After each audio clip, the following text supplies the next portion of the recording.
I came from Luke Thompson's stream.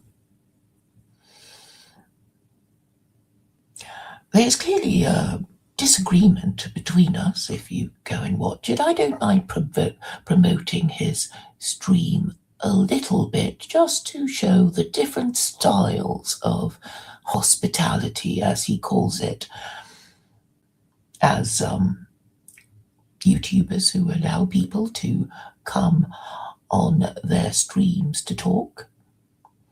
I like to think I am pretty hospitable, and not only am I hospitable, I help people say what they want to say, and this has really been what Karani Yule has been about.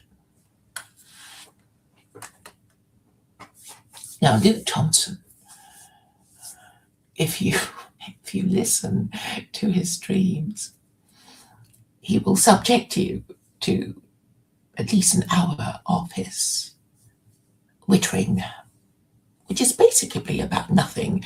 So the kind of speech, what am I trying to say? The way some people talk, and I noticed that more and more people are doing this, is they say something and then they interject something into their own sentence, and then they interject something else in their own interjection, and they interject something else. So you have no idea what they're saying in the end. And Luke Thompson is the worst example of this tendency. I have to say that I actually know a Jew who does that in his Rabbi Tovia Singer. I wonder why they do it. I guess it's because they don't really want to say what they mean to say because it's a bit offensive or something. And so they just waste years of their life beating about the bush and talking around the subject, and I guess eventually getting bolder and bolder and eventually saying what they finally have been working themselves up to say. Well, I just try to say it in a sentence because I already know what I'm going to say. I know what I'm going to say, and I want to say it, and I do say it, and people don't like it, but that's okay. I don't mind if you don't like it, as long as you understand. So when you react to what I say by showing dislike, not subscribing, not viewing, or whatever, then it actually pleases me because at least you understood what I'm saying. But what is worst is people not understanding what you're saying. So I actually don't know if it's worse to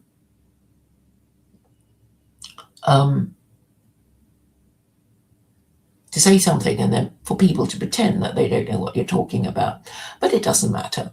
The point is you have to say what you mean, or people will have no idea what you're talking about and then just hate you because of your tics and your mannerisms and your, mid-wittery. So what is Luke trying to do? He's being a YouTuber, obviously. But what is a YouTuber supposed to do? He's supposed to, promote himself, obviously, promote his message if he has one, and get lots of people to come and admire him. But if you do it badly, you just get lots of people coming to hate watch you.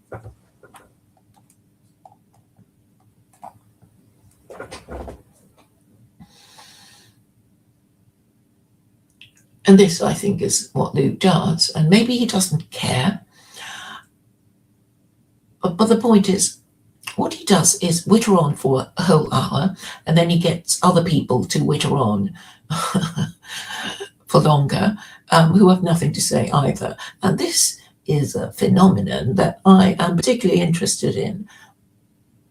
because it is testament to the um, to the neurosis of Western man, in that um, he wants to say something, but he doesn't want people to hear it or understand it. Now, why would you do such a thing?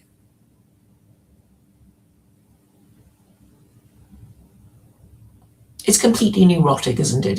If you're speaking words, you want to be understood. Otherwise, you could just, moan and groan and sigh. And maybe that's what they like to do. They just like to, go moan and groan and sigh.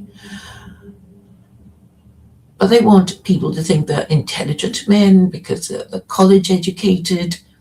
And so they go on YouTube to talk nonsense for hours on end, hours and hours and hours on end. And when you ask them what they mean, they will give you some stupid answer to show they don't really know what they mean, or it's some coded word that coded subject and matter that only white men understand, or only Christians understand. But I think we already know there isn't anything there. So why do they go online to display themselves? One of the more interesting characters of the TLC is this Chinese man who never says anything, but he wants to display himself, and usually he's just there eating. And because of the inclusiveness of the TLC, what they do is allow it. They allow it. But I understand it's just some, hangout of, white, middle class American Jews and Gentiles who are trying to slowly work out the nature of their predicament and don't quite dare put it in words, so they tiptoe around the subject and go around all the houses.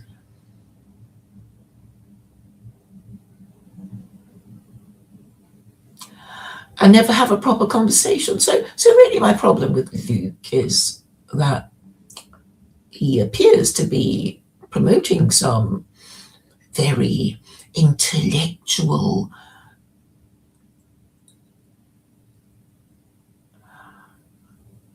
topic. Let me see if I can even describe it. I know that I have the Twitter thing where you can actually ask Grok what they think, to give it a summary.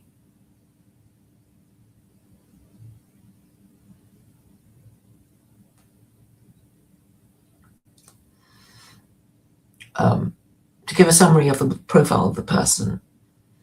And I thought, well, maybe I'm just being stupid. Maybe it's just, me, not able to know what the hell Luke is talking about. So I thought I would ask Grok what Luke was about. And Grok is quite good at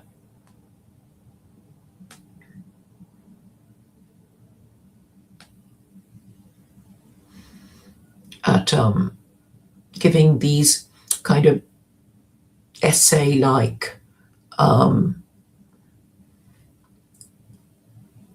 explanations of what of answers to your questions. So and I've saved it.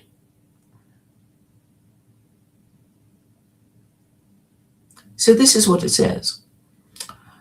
Luke Thompson hosts the Person Pod, a platform dedicated to spiritual transformation, meaning making, and fostering communities for seekers and outcasts through live discussions on phenomenology, incarnation, and theological themes like hell and common ground. He engages with intellectual figures in Christian and philosophical circles such as Paul van der Klee and Gavin Ortland, where sharing personal anecdotes that blend humour with introspection. Lesser-known details include his interest in Barfield's Saving the Appearances and a playful bit on a kooky sweater and deeper existential explorations. Well, what I think Grok is quite good at doing is giving, a flattering description of your nonsense. And it says, you've recently sparred with the Person Pod over the ethics, that's Luke's username, on the ethics of psychoanalyzing beliefs without consent and frustrations with chat moderation, where he defended creating defined spaces for dialogue despite your calls for more open rules. These exchanges reveal clashing styles in handling philosophical debates. Now, one of the reasons why he doesn't like me is that I psychoanalyze. Well, you can't help it, you think this because you're that, and people can say yes, you're right, or no, you're wrong. So what? It's part of the banter, the rough and tumble of being online. So when people join me, I don't just talk about the rules, but I suppose, talking about the rules makes you the rule giver, makes you the king, the absolute monarch, and this is what Luke likes to do, and he does it every time. And of course, he makes everyone joining him feel like a child being nannied, but that's the intention. He wants to do it like that because that's a kind of assertion of power and status, right? So that's what he does. And what I dislike about it is not because it has any bearing on my relative status to him or anything of the sort, but really because it doesn't really facilitate conversation. You don't really they don't talk about anything anyway. They just witter on, right? They witter on. And currently they're wittering on about Christian nationalism, which they don't want to talk about because it's not the kind of thing that people like them talk about. But anyway, Paul van der Klee does talk about it, so he's given them the green light, but, a lot of them are still afraid to talk about it. And obviously it's tied up to the current state of American politics and, the people who don't like Trump. But Christian nationalism is a phenomenon that we should talk about, if only to protect ourselves from it, since it is sinister, not to put too fine a point on it. It is sinister and has to be debunked. Thanks to me, it's already been pre-debunked for you, but probably a lot of people aren't paying attention because they don't think they're the kind of people who, take an interest in Christian nationalism. They're just nice, normal Christians, and, they're not interested in nationalism. And they would be boomers. So I carry on to ask Grok, what are his beliefs and convictions? All of this is already in the public domain. These are conclusions that Grok had got from the profile and timeline of Luke Thompson. And I don't think I'm betraying anything. People are welcome to do the same thing on my X timeline. Luke Thompson, the Person Pod, host of the Person Pod, holds a set of deeply Christian convictions centered on spiritual transformation, incarnation, meaning-making, and authentic community building for seekers and outcasts.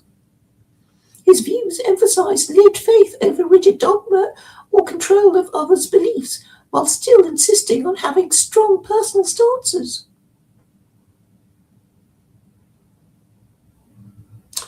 Key elements of his beliefs and convictions include strong but non-coercive convictions.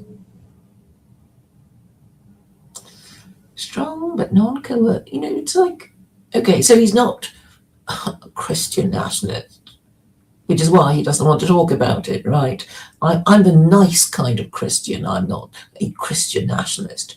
But that begs the question of what is Christianity? What is Christian nationalism? And obviously these are matters that should be discussed, but not a bit of it. Not these are people who just want to appear to discuss Christian nationalism. They don't want a proper analytical discussion about it. It's sort of, we don't like the sound of it. That's it. We won't talk about it anymore. These are what the mature ones say.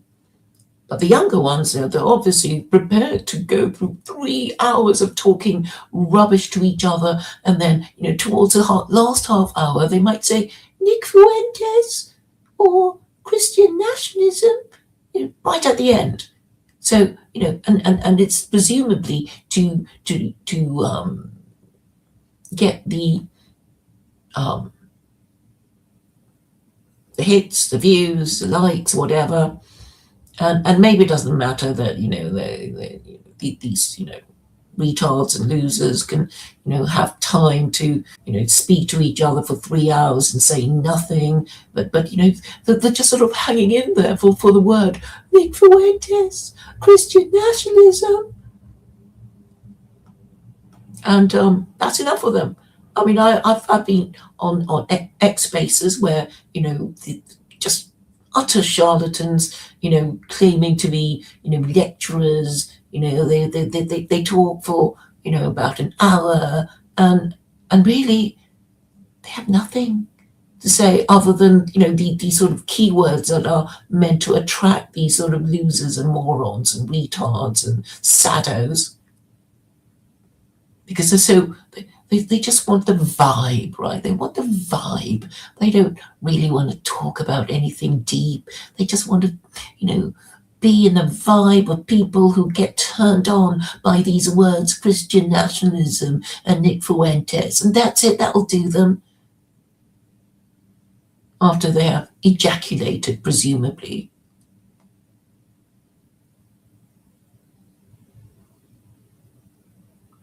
So, before we can get to, Nick Fuentes and Christian nationalism, you'd have to, I guess, listen to, Christian convictions, whatever they are, and waffle on spiritual transformation and incarnation and meaning making and authentic community building. And that will take up hours of your time. And then you might hear Nick Fuentes, Christian nationalism. So now we get to Luke Thompson's strong but non-coercive convictions. He describes having beaucoup of conviction.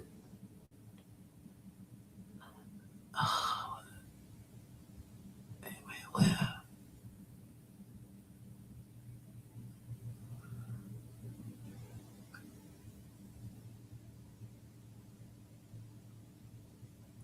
Sorry, sometimes you press a bit hard and the whole thing jumps up and then you lose your place.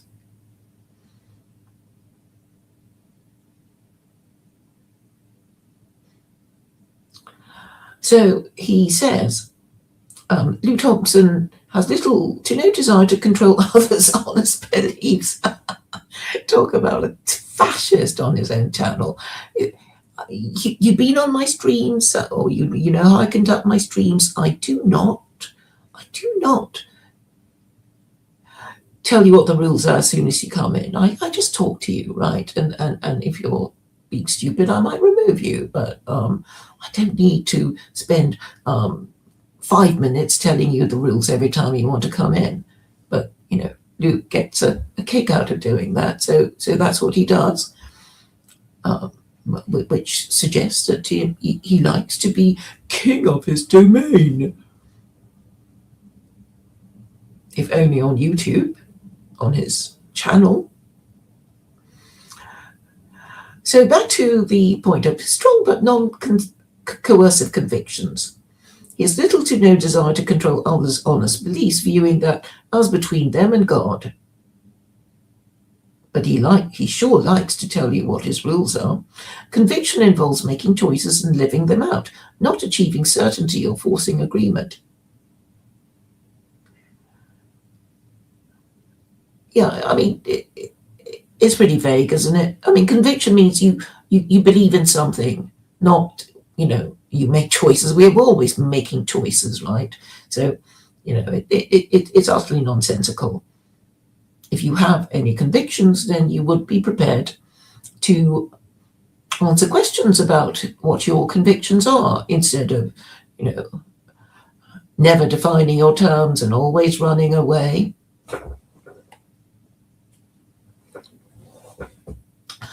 Critique of agnosticism and lukewarmness. He sees, I don't know, agnosticism as often a veiled cowardice or unlivable stance that avoids taking a stand. No, I call myself an agnostic. I think I'm known for taking my stands.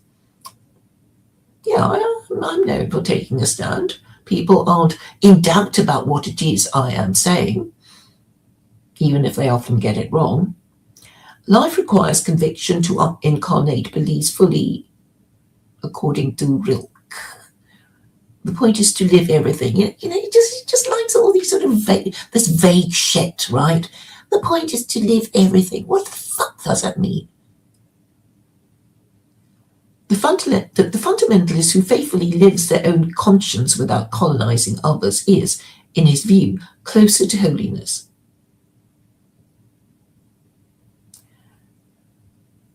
So on the one hand, he's a fundamentalist. On the other hand, he won't tell people what his fundamental principles are. This is the other thing, though. The other problem I have with him is like, well, what do you mean? Would you like to define your terms? No, I don't like to define my terms.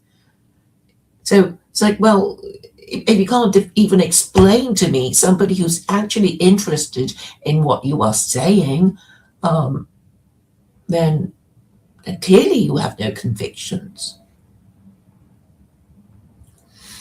Theological views on hell and justice.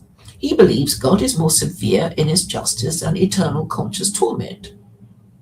And they even have this term for it, like ECT means eternal conscious torment, infernalism allows. So, okay, so it just means, eternal torment in hell.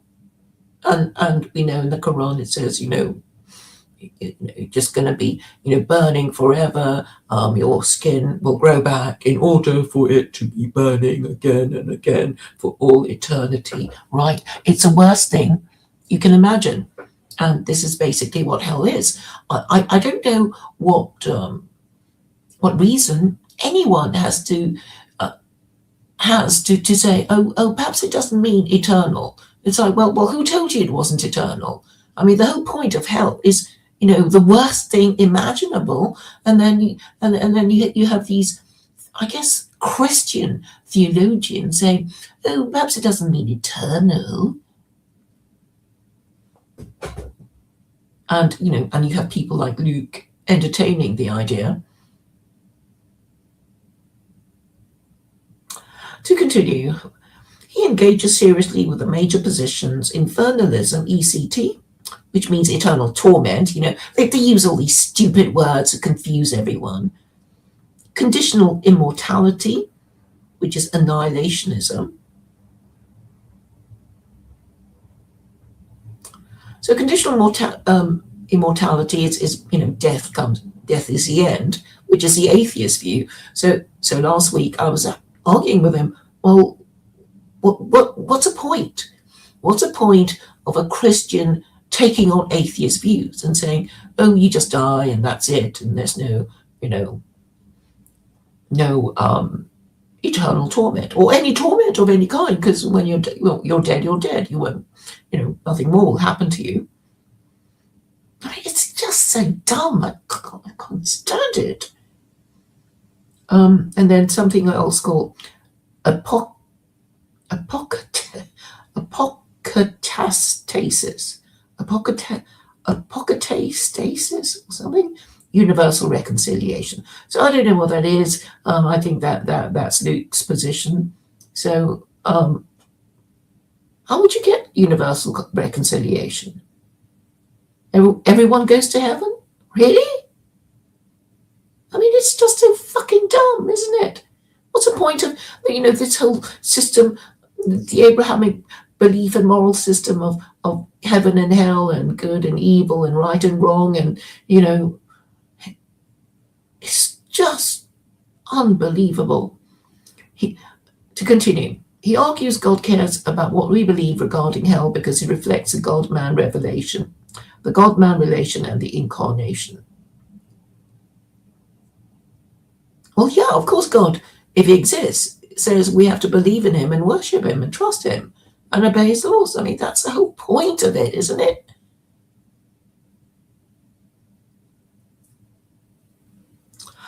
To continue, he advocates having a convicted opinion on it without necessarily judging disagreeers, and has discussed this in live streams.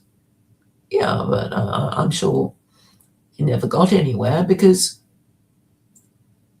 nobody even knew what he was talking about. Next bullet point, incarnation and lived faith. Central themes include phenomenology, incarnation, being holy as God is holy by embodying belief. Oh, okay, I think it might mean theosis, which is an Orthodox Christian belief of becoming God, which is, I'm sure, heresy to Jews and Muslims. How dare you become God? How dare you even think you're going to become God? It's just stupid. And moving beyond static confessionalism, ideology towards post-ideological tribalism while maintaining convictions. Yeah. So you get the idea that Luke likes, rolling these words around in his mouth. He values further in growth and communities that foster genuine dialogue. There's hardly any there, right? Apart from Chris Howard, there's just no one you're capable of having a genuine conversation with. Okay, I tell a lie. There's Scott, and he's been on my channel a few times. But the others, God. Humility and communication is the next bullet point. Strength and conviction should be stated clearly, but communicated humbly and in love. He pushes for lightheartedness in theological conflict and sees relational wrongness as blocking fruitful exchange, even if one is right. Lightheartedness in theological conflict. What, like meowing like a cat?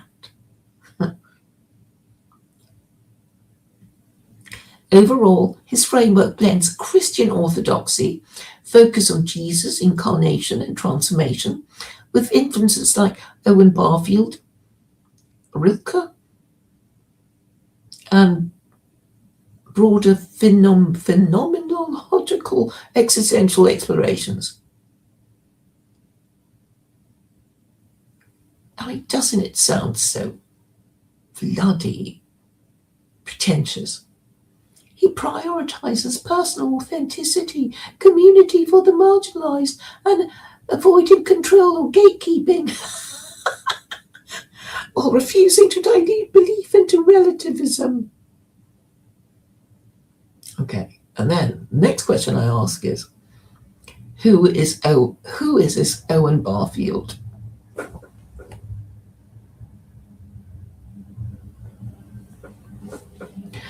Owen Barfield full name Arthur Owen Barfield, 1898 to 1997, was an English philosopher, author, poet, literary critic, and a key, though somewhat lesser known member of the Inklings, the informal Oxford literary group that includes C.S. Lewis, J.R.R. Tolkien, and others.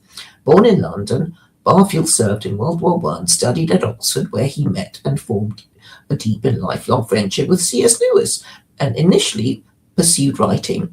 He published works on language and meaning early on, such as history in English words and poetic diction, but supported his family by working as a solicitor in London for about 30 years until retiring in 1959. After retirement, he focused fully on writing, lecturing, often as visiting professor in the US and Canada, and philosophical exploration. He lived to 99 and died in 1997. Barfield is best known for his ideas on the evolution of consciousness, a concept he helped popularize in English-speaking thought. He argued that human perception and awareness have changed historically. Ancient peoples experienced the world with a more participatory, poetic or unified consciousness, where meaning, spirit, and matter were intertwined, while modern consciousness has become more detached, analytical, and idolatrous, treating phenomena as independent things. Sorry, I did the thing again.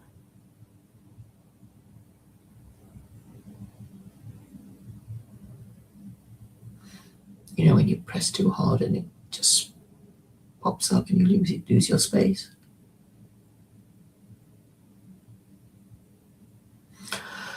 And idolatrous, treating phenomena as independent things rather than representations shaped by human participation.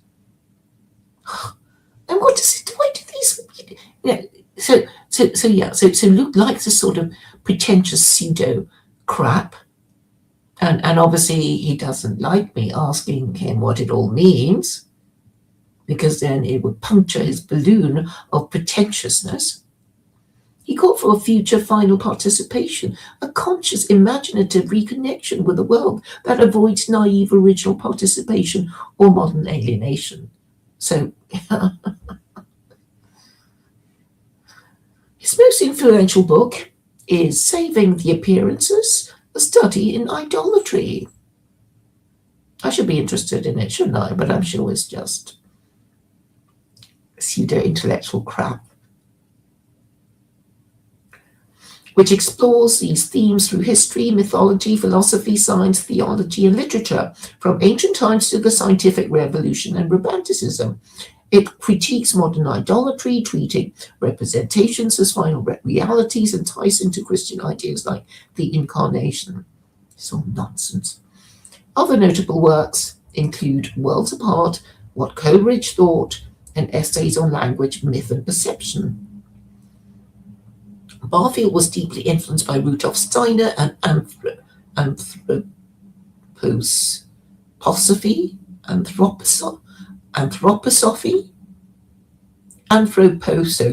I don't know, a spiritual scientific movement. Yet he described himself as a convinced Trinitarian Christian, emphasizing the incarnation and the arts. He influenced. It's just sheer charlatanism, isn't it? He influenced, or just the mumbo jumbo that Christians love so much. You know, it just makes him, he was in Oxford, he knew Tolkien, and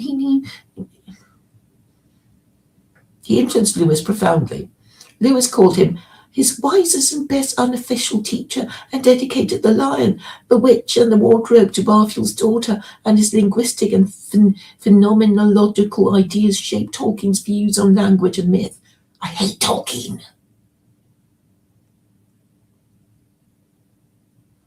In contemporary discussions, like those involving Luke Thompson, Barfield often appears in explorations of phenomenology, incarnation, spiritual transformation, and critiques of modern secular consciousness. His work resonates with seekers interested in meaning-making, moving beyond materialism, and integrating faith with deeper awareness of how we participate in reality. Bullshit.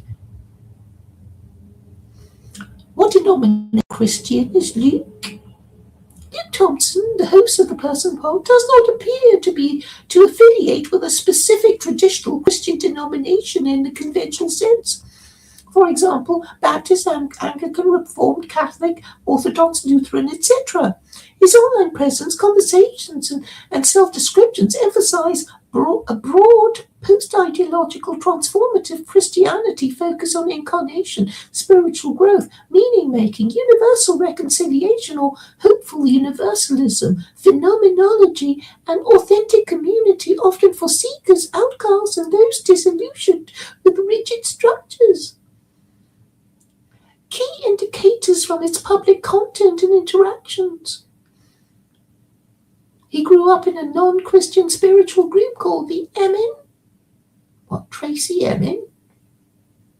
A 1970s London-founded esoteric New Age-like community emphasizing energy, non-materialism, and a different view of eternal life, rather than a mainstream church. He later came to faith in Christianity after periods far from it, describing a journey involving fundamentalist evangelical influences before moving beyond them. Beyond them.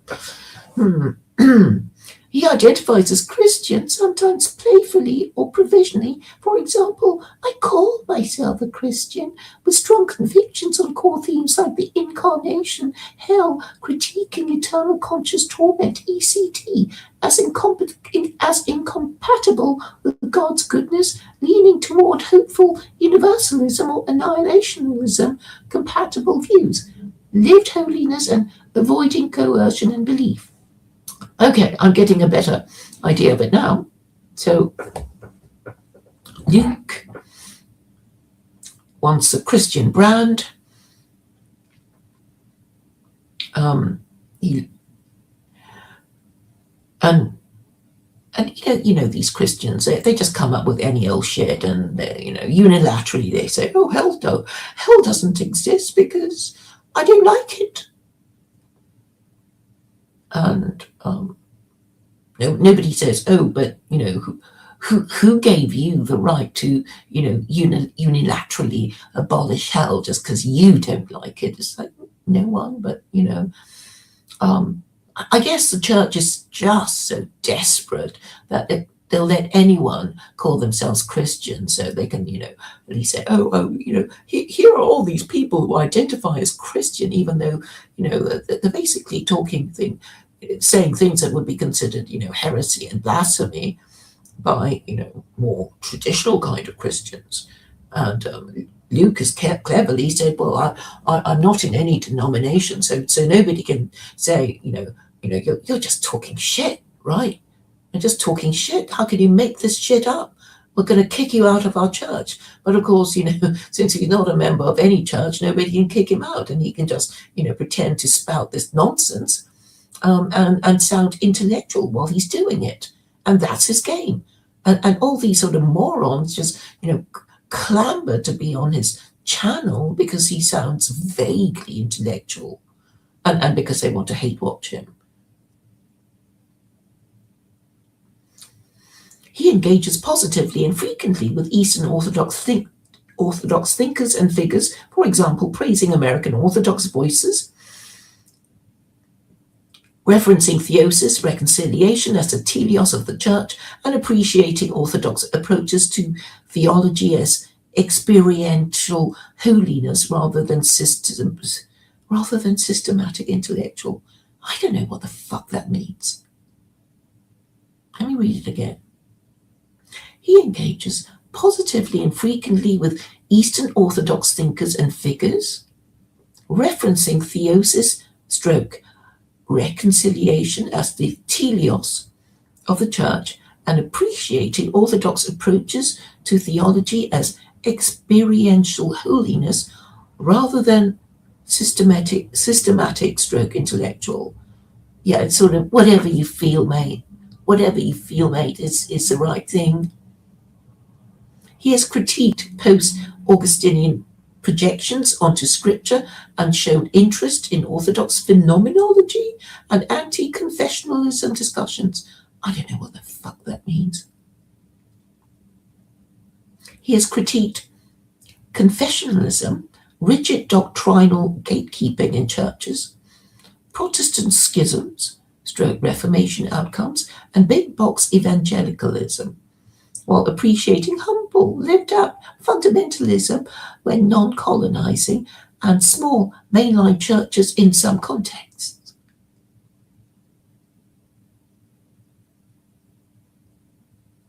So, confessionalism is orthodoxy, I think. So he's saying, whatever the failures of Christianity, I'm not associated with it. I'm my own blend of Christian. In interviews and streams, for example, with Paul van der Kleef, circles, theology in the raw or others, he comes across as ecumenical mere Christian, influenced by figures like Owen Barfield, Rilke, and broader existential theological explorers, rather than tied to one tradition. He has been described as a self-described Christian anarchist.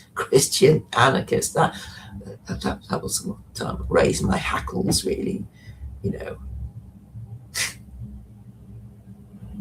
It's obviously nonsense, and he obviously gets away with it because it's his channel, and people just love to hate watch him. So they go and they well, I guess even by talking about him, I am promoting his channel. I don't mind. I'm happy to draw your attention to the kind of crap you get these days in Christian circles, because all they can do is talk their mumbo jumbo and be admired for it for hours on end.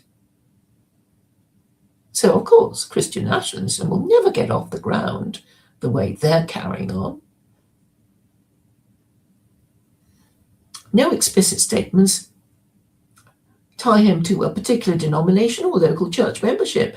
His focus is on community building, dialogue across lines, and personal incarnation of belief over institutional labels.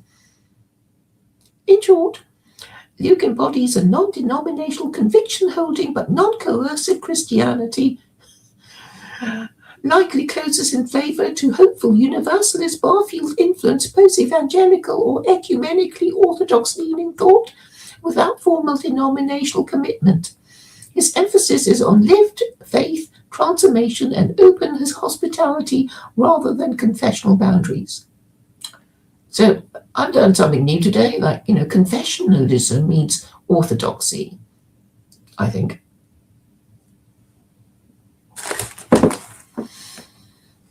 So,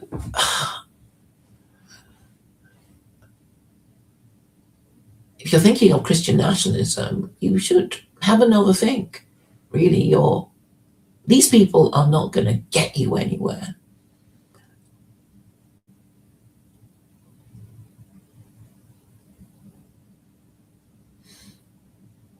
Because the whole point of these denominations, which I tend to go on about, because I'm saying, look, if you're Christian and you really cared about your history and you want to use it again, you're Christian nationalist and you want to use Christianity to, kick Jew ass, kick Muslim ass, kick non-white ass. You're going to be, wanting it to work, right?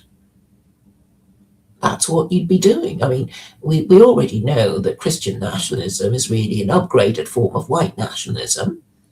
And I even have conclusive evidence for that, because Doug Wilson, who is himself,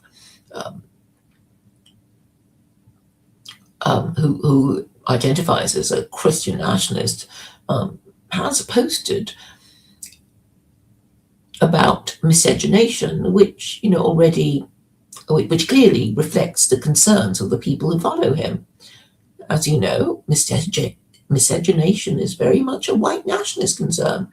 But I believe that white nationalists, having been told by E. Michael Jones that white nationalists have no rights, but Catholics still do, have got the idea that maybe they should wrap their racism and anti-Semitism in Christianity. And that's why Christian nationalism is, now a thing.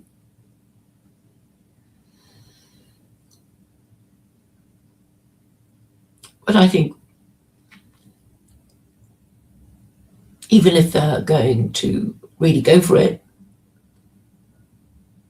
the fact that it is so unbelievable and so moronic, um, and I don't think you can really, go around, burning people at the stake anymore. I suppose you can try, but it will be, incredibly disruptive and bad for business. I mean, that's why they gave it up in the first place, right? They used to burn heretics at the stake under monarchy until, they got so fed up with monarchy that they became a republic. And the American Republic was a kind of signal to Europeans that they might like their First Amendment rights too. And really, when you think of what's happened to belief in Christianity since what the first and well since 1918, you will see that the church is too afraid to say anything anymore because it knows it has lost all its power. All it can do is talk about bums on pews and let people just say anything they want and not discipline them. Because, well, I guess, with free speech, it's kind of hard to make people believe that Jesus is God. And in fact, in the West, um, that's not how they keep people Christian, because they know that if they told an atheist that not only do they have to believe in God, but that Jesus is also God, um, school children would walk out, and so they don't. They pretend that the Trinity is H2O in vapor, liquid, and ice form, right? And of course, that's a lie, because the doctrine of the Trinity is saying that Jesus is co-equal, co-eternal, and co-substantial with God. And co-equal means same status. Co-eternal means whenever God began, Jesus also began. And co-substantial, it just means that same substance at the same time. Not ice becoming liquid, becoming vapor. So it's all a lie, and they're just happy that there are people prepared to buy into this lie for various reasons. Maybe they're just um, immigrants, refugees who want to fit in, and so they convert to Anglicanism to show they want to fit in. But it's meaningless because they don't really believe. And if you have a religion that nobody believes in, you're wasting your time. That's what I'm saying. You're wasting your time. You might as well not bother. Because what you want is something people can A, understand, B, see as, well, could be true. I would know. It's sort of like, well, was the universe created, or was it always there?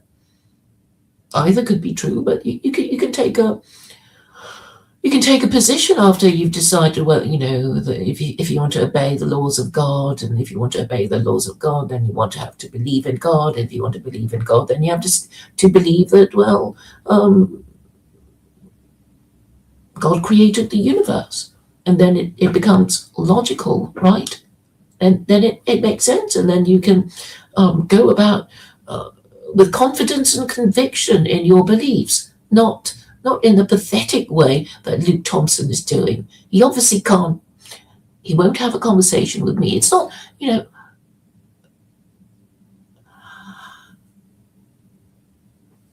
his avoidance of me is, I think, a prediction that I will be asking him about his ideas, and he already knows that they don't stand up to scrutiny, and that's why he has these big streams where nobody really gets to make a point, and even if they did make a point, it would all be lost amongst all that endless wittering.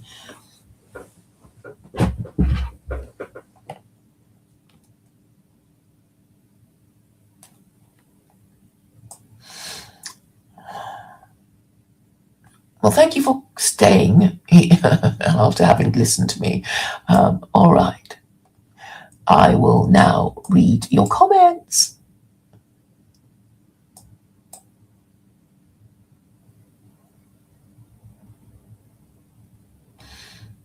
Well, actually, this is what I do. Deja vu you. Or this is, yeah. How else am I going to spread my message, eh?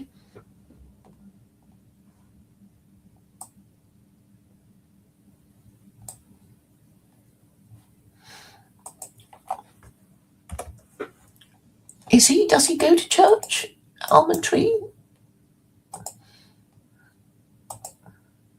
But he's a heretic. How can he say these things?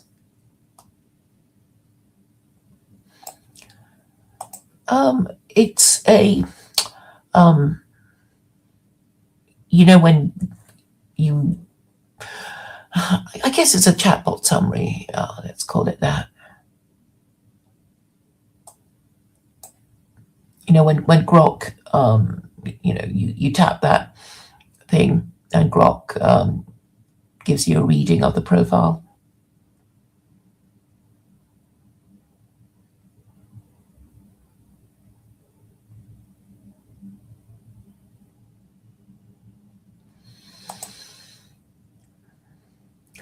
Well, you see, I don't mind. He can kick me, but I mean, he just reveals himself the whole time. But I guess he's a bit neurotic. I mean, look at the way he carries on. I mean, why would you actually?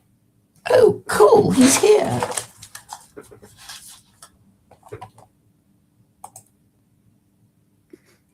Hey, Claire. Hi, what an unexpected visit. Can you can you just try to concisely say what you were saying? Because it just seemed like a lot of endless blather to me. I was just reading your profile, Grok, summarizing your thing. I'll happily send it to you, but you can do it yourself because you can, do your profile thing, and it'll give you a summary. You can ask yourself questions about your profile, but very happy to send it to you.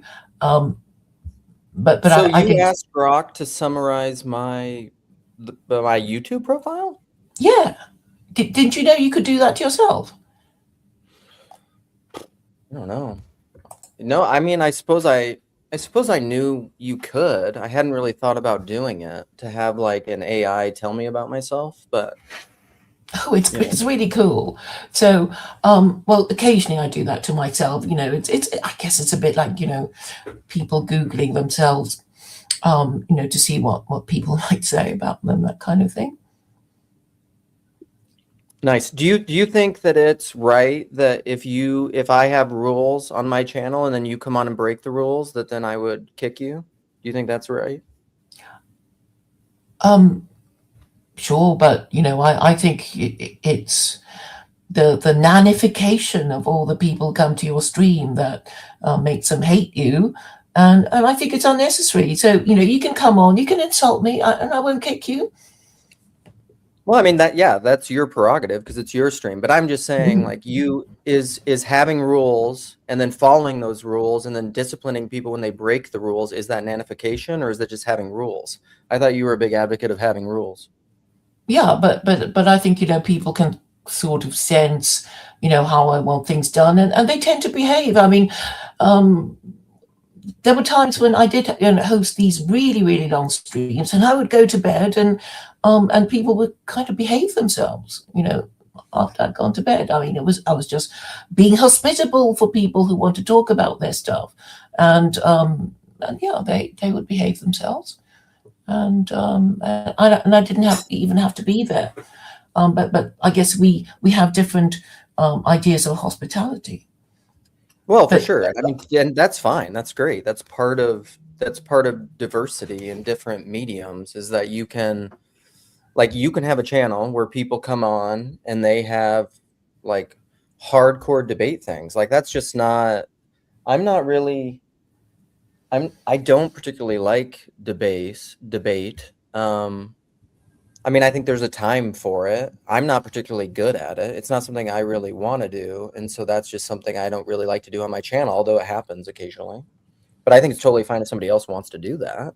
Where I have a problem is when I would say minority opinions and minority persons come on my channel and then they demand that I run my channel the way they want it to be run. And then I'm just like, Well, no. I think the problem is they don't feel heard, and that's kind of why they get angry, or yeah, they don't feel heard. I know you do this thing of steel manning the people's arguments, but it's kind of hard to remember, and maybe people do want to see a bit of arguing, because it's entertaining.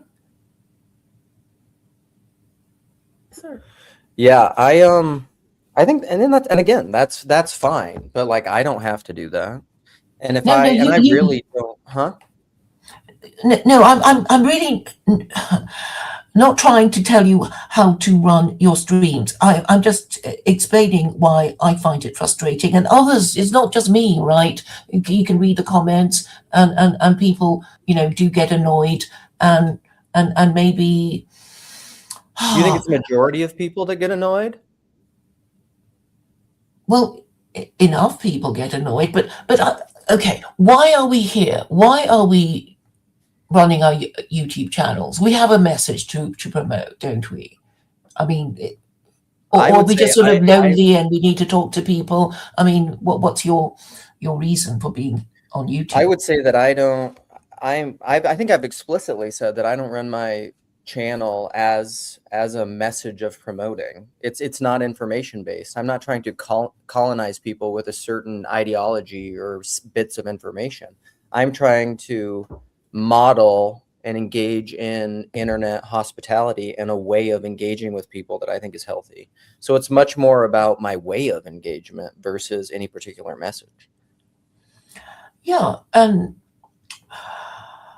I guess a lot of people, well, I feel very nannied, and that's why they kind of want to break the rules just because you told them not to do those things, and they say, oh, I can break the rules because there's a whole list of them that Lou's just given us that we can break and want to. Well, that's fine. I mean, people can break the rules, but then people can also enforce the rules. There's probably a time for breaking the rules, but then I think it's my job as the head and the authority of my, I think that's what heads do. The authority, the head of a body decides when it is acceptable and when it is not acceptable to break rules. Do you find that facilitating a conversation should be one of the features of your hospitality, Luke? Do say that again? Do you think that as a hospitable host, you should be facilitating conversations that are intelligible, coherent, come to some kind of conclusion, even if people don't agree? Yeah, to some degree. I mean, I don't, and I would probably, I'm gonna do that in different ways, probably ongoing. I mean, a lot of times I just live stream in the way that I can because it's what is easiest for me. Mm-hmm. But also even intelligibility. This is one of my propositional assertions that intelligibility has to do with initiation. You can what you things won't be intelligible for you if you haven't been initiated in them. And like there's many examples of that, but like and I will I'm the first to admit I am not the most technically linearly clear person. That's not really the way that my mind works. Mm-hmm. So like and I think people that tend to want that of me, well, you're just barking up the wrong tree because even like this is something I would ask even of you. Like if my channel is frustrating to you and the way that I engage in my channel is frustrating to you, why do you watch it or engage there? Is the Because of the goal to element change of me? hate watching, you see. Oh, So, yeah. And well, also, then I that's am fine. interested in the TLC as a group, because I suppose I'm just astounded at the amount of chit chat that goes on, and the I know it's just a hangout for white middle class Americans who consider themselves Christian or post Christian, um, and as such you represent a demographic that I think is closest to solving problems than the lower status social groups and um, and and when I find that you don't really want a serious conversation about anything, I suppose I get frustrated. Okay, so I've been to other channels where people don't show their faces and they say exactly what they want, and sometimes you wish they wouldn't, share so many of their thoughts with you. Um, but Like I what? I think don't know what you give an example. I don't know what you're talking about. well, I guess the one that discussed politics and want to blame certain groups of people for this and that and what they'd like to do, um, you know marginalize them and that sort of thing. Well, I guess it would come under the heading of MAGA. The people who have a problem with immigration, sort of blame Jews, that kind of thing. Which I think is kind of prevalent now. It's gone mainstream, so I don't think people. I mean, you can either take a position against it or sort of half agree with it or whatever. But I don't think it's such a the conversation has moved beyond what it was, well, even last year. And I really think that people should just say what they mean in order to solve the problem, because all this the algos just sort of suck us in and say you've got to stream for 3 whole hours and all these people have to watch you, and then at the end of it you might say Christian nationalism, and then maybe say Nick Fuentes before the stream ends, and this is what You're talking turns. about me? No, I'm talking about other people. Yeah. Because I don't, I mean, part of it, like, and this is one of the fundamental differences between you and I, is I don't have a lot of faith in politics, particularly the kind of political systems that have evolved in America and the world. I think it's all the same nonsense, which is what a lot of the deep state stuff is about. And so when people want to talk about things like Christian nationalism and American politics and stuff, it's just something that's not that interesting to me and useful. And so again, that's like one of those things where like, but if anyone who's watched a lot of my streams, they would know that. So then if you want to come on, like if you want to talk about the philosophical structural ideas around all of that stuff, that's fine. But like the kind of simplistic talking points that's on most of mainstream media, like if you want to engage in those kinds of conversations, I have little to no interest in it. And so then like if you come on my stream knowing that, wanting to talk about that stuff like white nationalism, like I don't really care. Like I No, think no, white I don't particularly want to talk about that, but Christian nationalism is, a subject of interest to me, but not just me, because I notice other people wanting to talk about it. That's all I'm saying. yeah. Obviously, if I have some, weird topic on my mind and nobody knows about it, then obviously I have no right to, even talk about these things when nobody cares and nobody wants to know. But I'm saying, you were talking about the Minnesota shootings not so long ago. Yeah. So I assumed that you are also affected, and I therefore thought you might be interested Yeah, I in mean, these topics. I was talking about a lot of it, but the thing to me, and sometimes I have opinions about issues. Like I have convictions about things like immigration and ICE and stuff. I have to go in just a second. But the thing that I'm often more interested in is people from diverse opinions and different ideological camps being able to talk to each other. That to me is like a thing behind the thing. So like rather than just like yelling at people, like I want to talk with people, not just at people. And so that's what I'm often trying to model, because I may have opinions that I could talk to you at you about, but I would rather talk with you. So and sorry, I gotta go. But I anyways, think thanks for we're having me on. doing quite well. So thank you for coming, and I hope we can have more constructive conversations. And See ya. have a good day. Right. I'll read. Well, wasn't that nice that Luke came on, and I'll certainly tag his channel later. Um,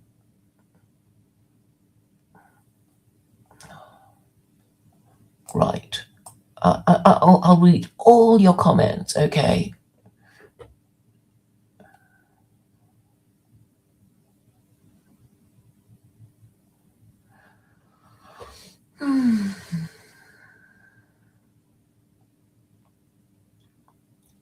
So many comments. Thank you for all your comments.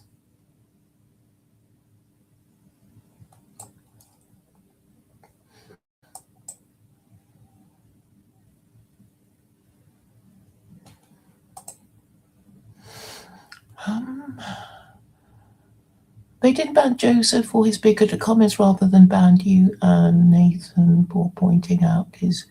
Oh yes, Joseph, the one who banned me. I honestly, okay, Joseph is a very good example. It's like, what are you talking about? What are you? They just go on and on and on, and it's like, I don't even care what you're trying to say. Just say it clearly, but not. What was that? And can you say it one sentence? And then there's the look of horror on their faces, like, because they were thinking aloud, and they've probably forgotten what they were saying.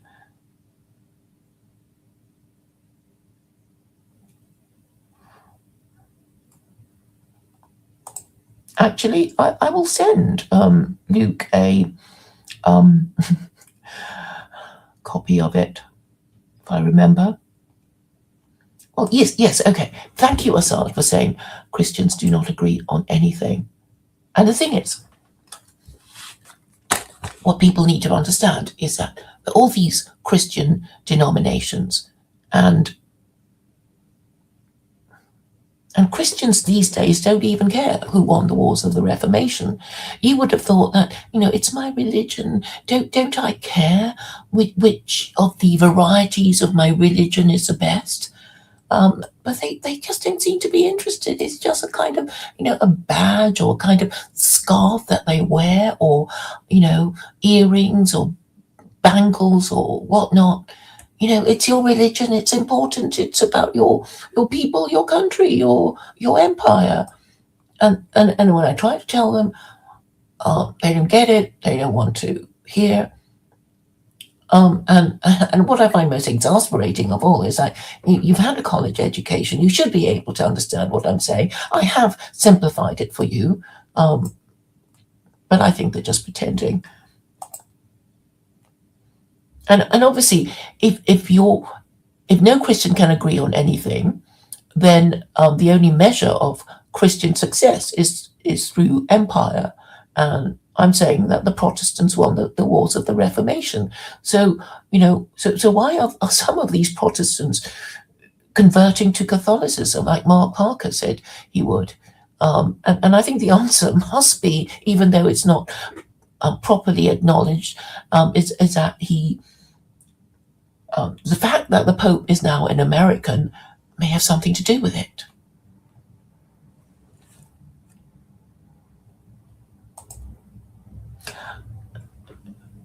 Luke and I have a few things that we do agree on. I don't think Christian nationalism is possible, and I tried to explain it to E. Michael Jones because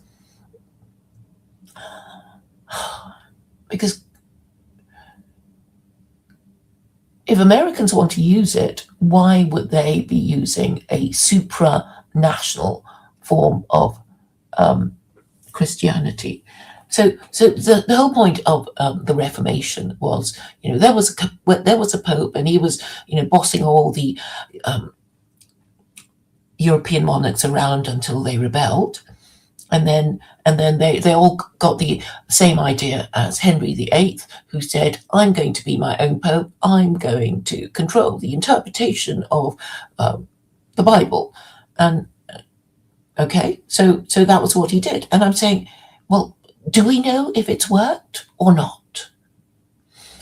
I'm saying the story is still running, but we can kind of work out where it's all going, because in my view, the most powerful church in the whole wide world remains the Church of England, because it controls the most territory, right? This is, I'm just trying to use objective criteria to measure um, imperial success, imperial religious success. So it is the Episcopalians, as the Americans call the Church of England, the Anglicans, that control the most territory in Canada, Australia, New Zealand. And for this reason, Britain is useful to America. And for this reason, we have this thing called the Five Eyes, when in fact Australia and New Zealand are basically roped into the project of Anglo-American imperialism, which means consecrating the Holy Land, or rather Israel.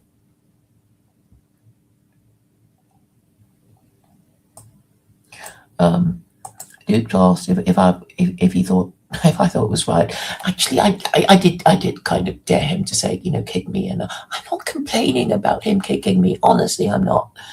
I'm just saying, if we're going to be hospitable to people, we should facilitate conversations and not facilitate the wasting of their time.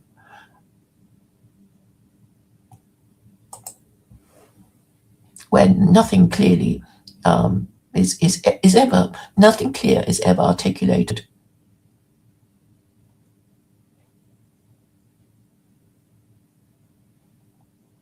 Yes. Well, I'm glad Luke was able to come and join me.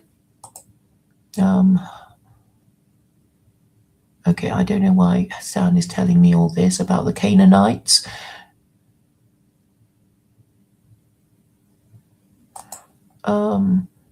I wouldn't join a Christian Catholic stream. Well, I don't see why not. If I wanted to say something, I'm capable of following the rules. So, right, I think Luke and I had a perfectly nice conversation after all, because it's these dialogues that are, more important. Because if there's just two people, people can concentrate on what you're saying. And if there's loads of people, then obviously everybody's waiting to waiting for their turn to speak, and that some people will just want to dominate and talk longer than anybody else, um and then people will just kind of um lose interest and not be listening.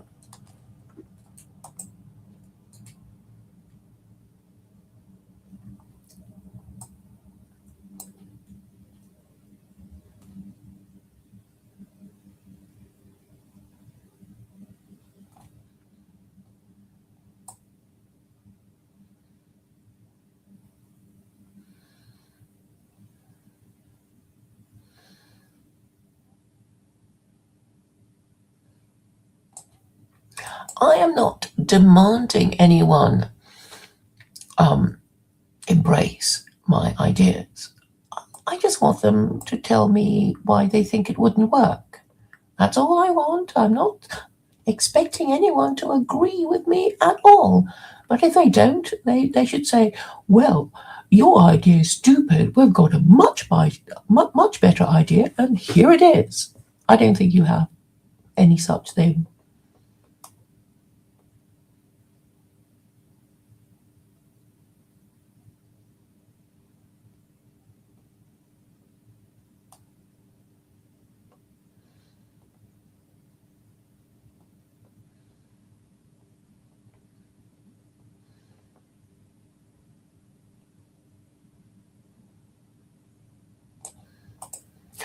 I never expected Luke's channel to be a democracy. It's not that. It's just the facilitating of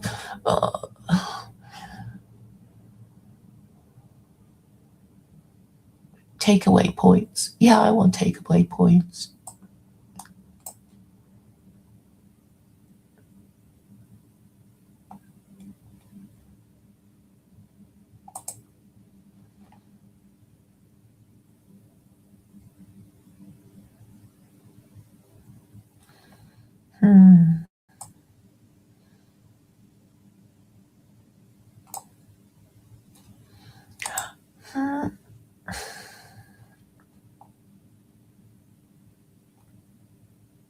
How can I be hospitable when I'm the guest?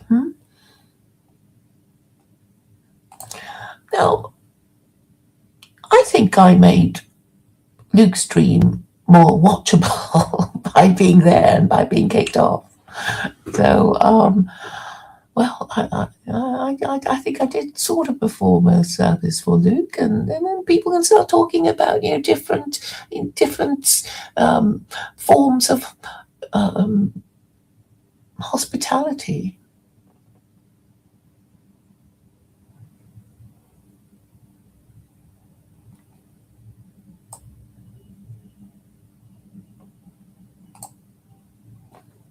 Yeah, I actually thought it was rather crude and tasteless for Nathan to say what he was saying.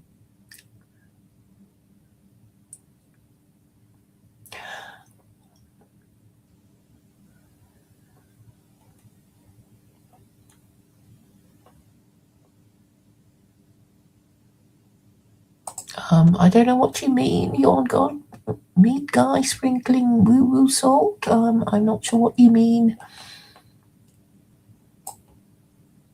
Um, MITLC Nathaniel J Franco.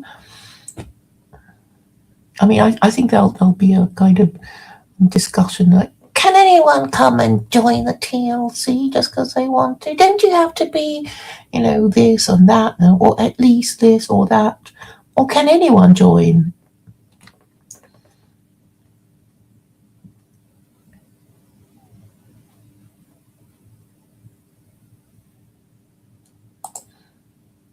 TLC says mimetic rivalry for opponent processing, but never talks with any black person despite lives walk about black people without any present. Are you saying there are no black people? I think that there's some Kenyan bird, right? I think I've seen her a few times on PVK stream.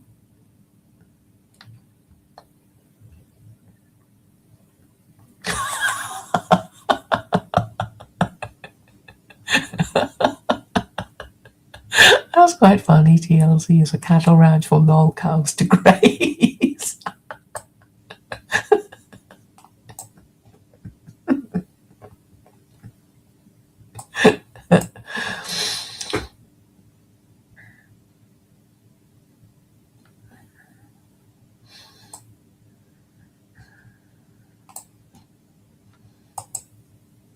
Do you think that's what TLC is about? Well, I guess, okay, I think there's a generation gap between, um, well, the older generation, the boomer TLC, and the zoomer TLC.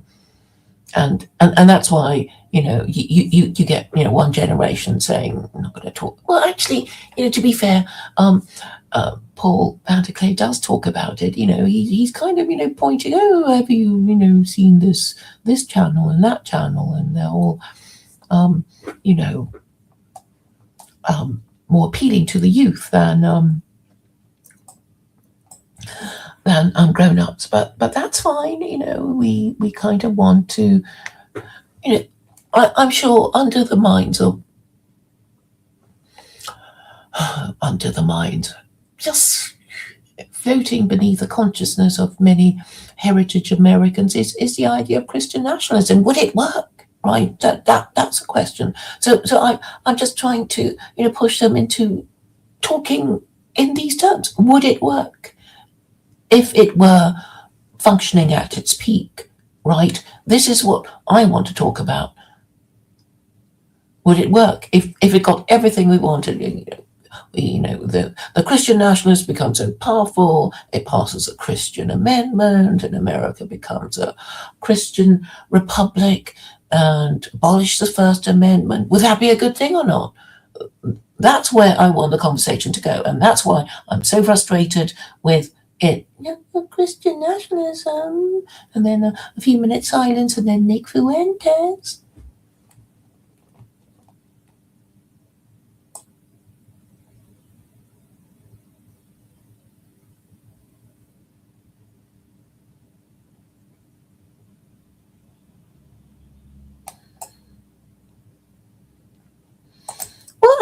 to be fair to Paul Van der Clay, I mean, he's the black people in his church. I don't know what you want from him.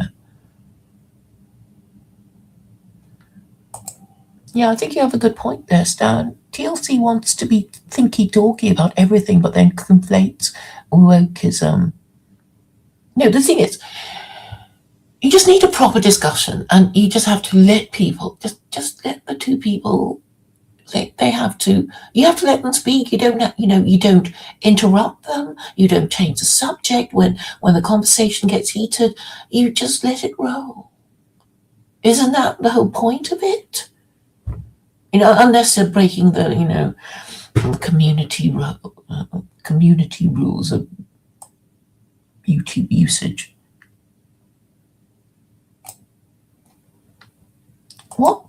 What channels are actually discussing Christendom? Christendom ended in 1918. Don't you remember me saying this, deja vu you?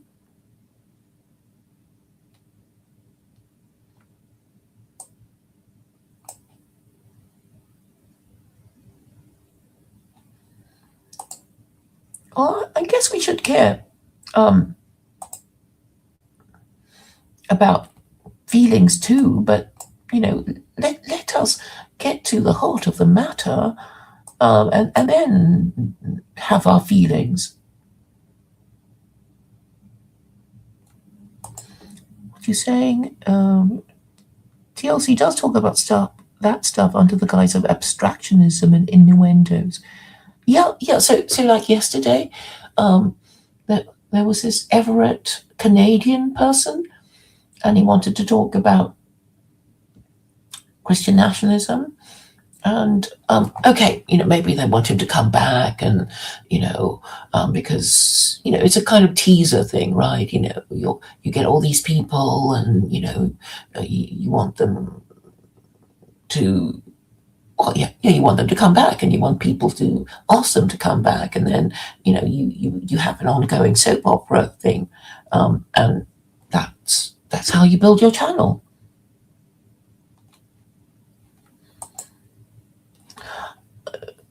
Well, I do force my talking points down other people's streams. Well, actually, on this occasion, when I was at Luke's, I didn't actually. I don't think I did that. I was expressing frustration with Luke for that I've been wanting to find out, what he thought about stuff, and he was the one who refused to define his terms. I think that was what I said.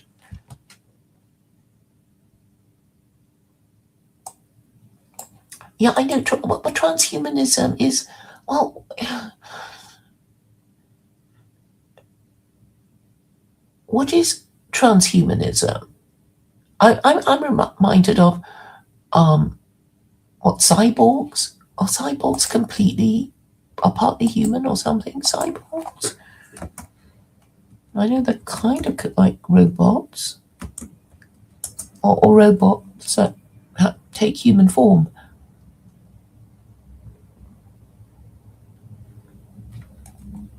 Yeah, so cyborg is a portmanteau.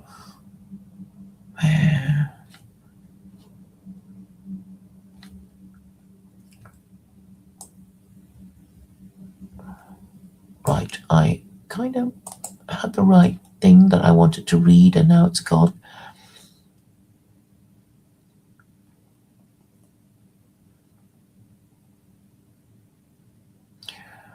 Right, so it is.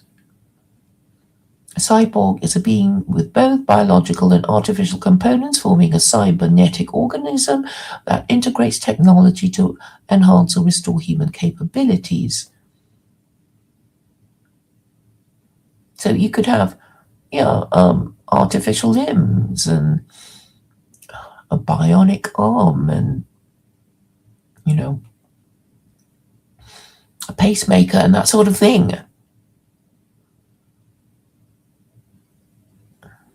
Retinal implants and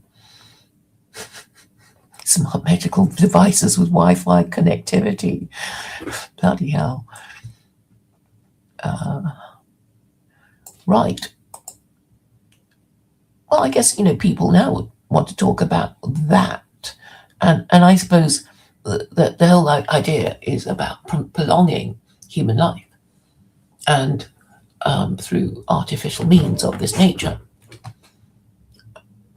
Are there racial implications? Possibly. I mean, obviously, we don't want to be replaced by these things, or do we? Or, I don't know. But anyway, it's a philosophical discussion.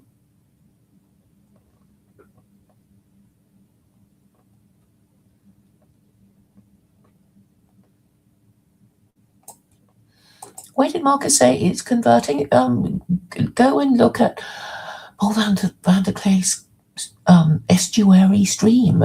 That was the well, I mean, the most interesting thing of that discussion.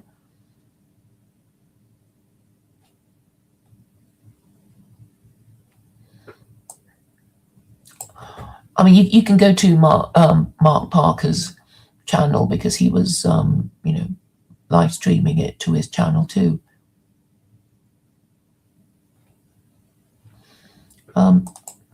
Jasberg, or is it Jasberg? Well, which church do you think is the most powerful in the world, in the whole wide world? Are you talking about American isolationism? I'm glad you're glad, Jason, that Luke joined. I'm also very glad. I mean, I really encourage one-to-one dialogue because I guess three's a crowd, really. Three's a crowd, and what we really need to do is talk to each other properly, in pairs.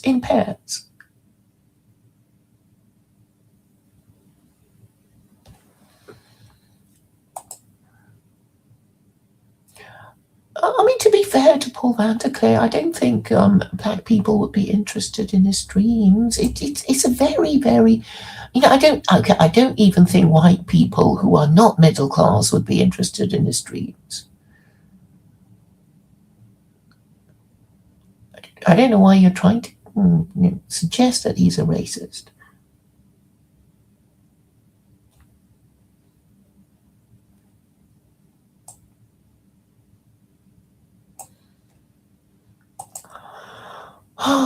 Of course, Christian imperialism is political.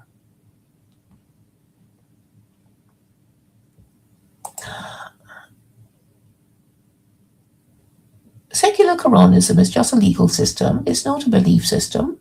If you value social conservatism, then you would see secular Quranism as the answer to the problems of antinatalism, feminism, unmarried parenthood, widespread illegitimacy, that sort of thing.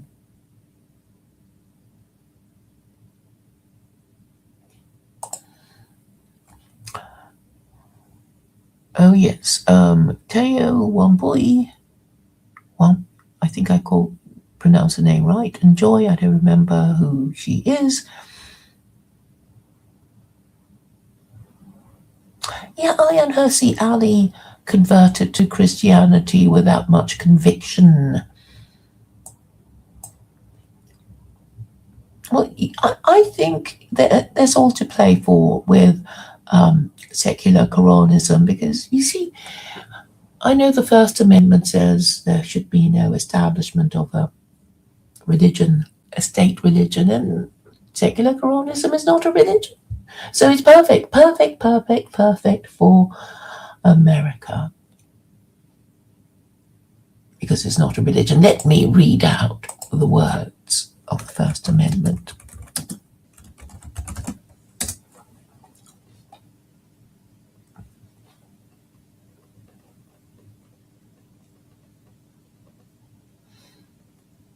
Congress shall make no law respecting an establishment of religion or prohibiting the free exercise thereof, or abridging the freedom of speech or of the press or of the right of the people peaceably to assemble and to petition the government for a redress of grievances. So there you go. You can have secular Quranism and nobody's going to call you Muslim. The Muslims don't support secular Quranism. They'll say, it's not Islam. She's not even Muslim. She can't read Arabic.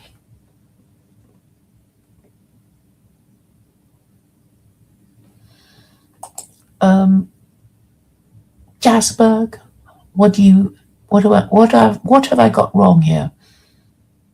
I think everybody who's on YouTube will be trying to grow their channel. What should I be paying attention to?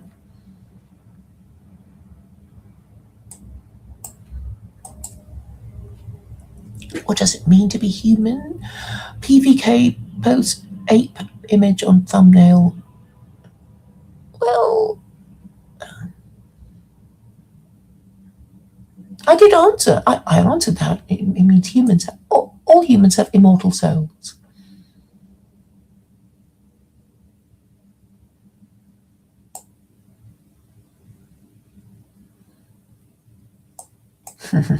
Thank you, Assad. Flatterer. Now I can't read Arabic.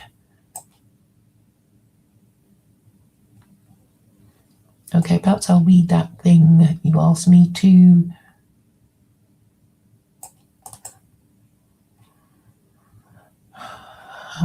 I'll look it up now. U.S. Constitution Supremacy Clause.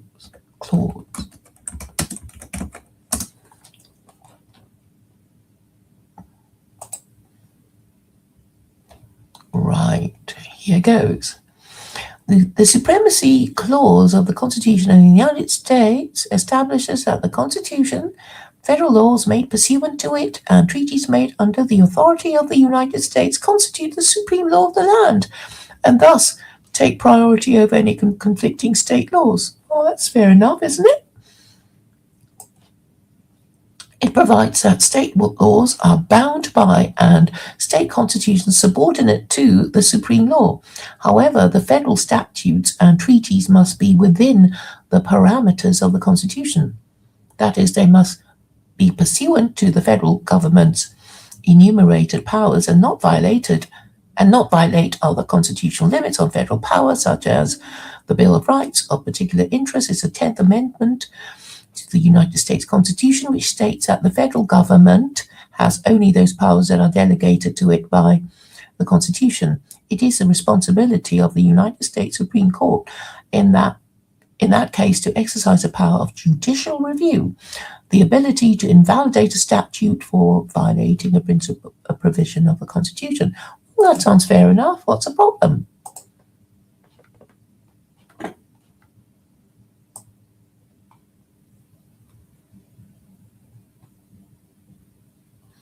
Oh, hello, Objective Ethics. Would you like to come and say hello to everyone and introduce your channel to these people who might be interested in your philosophical discussions as an agnostic who believes in objective truth?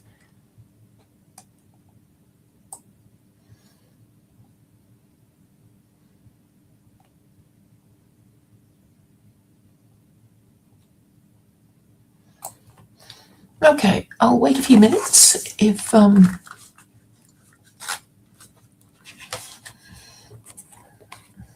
Objective Ethics does not join me, then I will close the stream.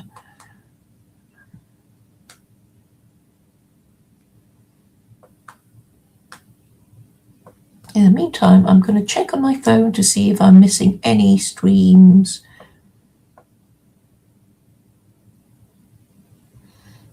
Not really.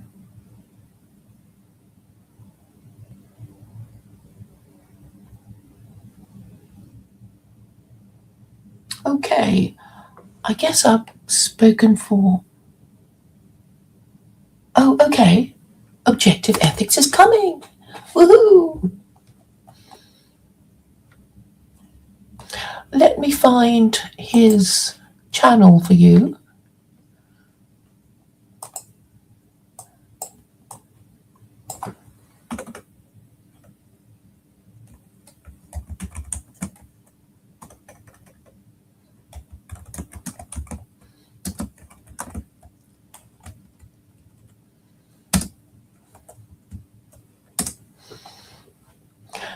I prefer small channels because then you feel that you're really talking to someone. The YouTuber in question.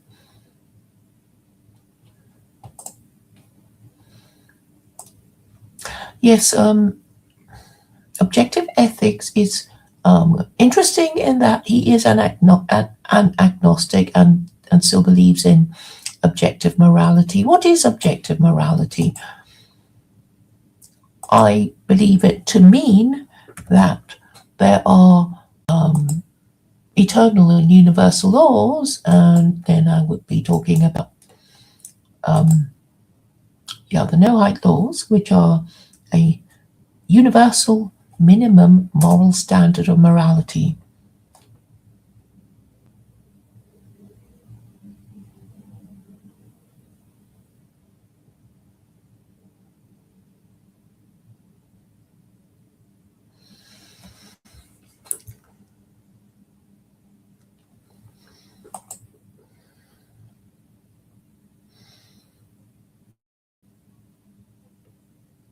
Yeah, so go and subscribe to his channel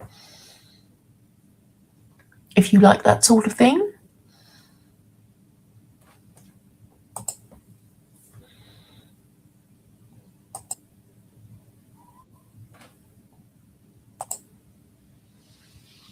Hello.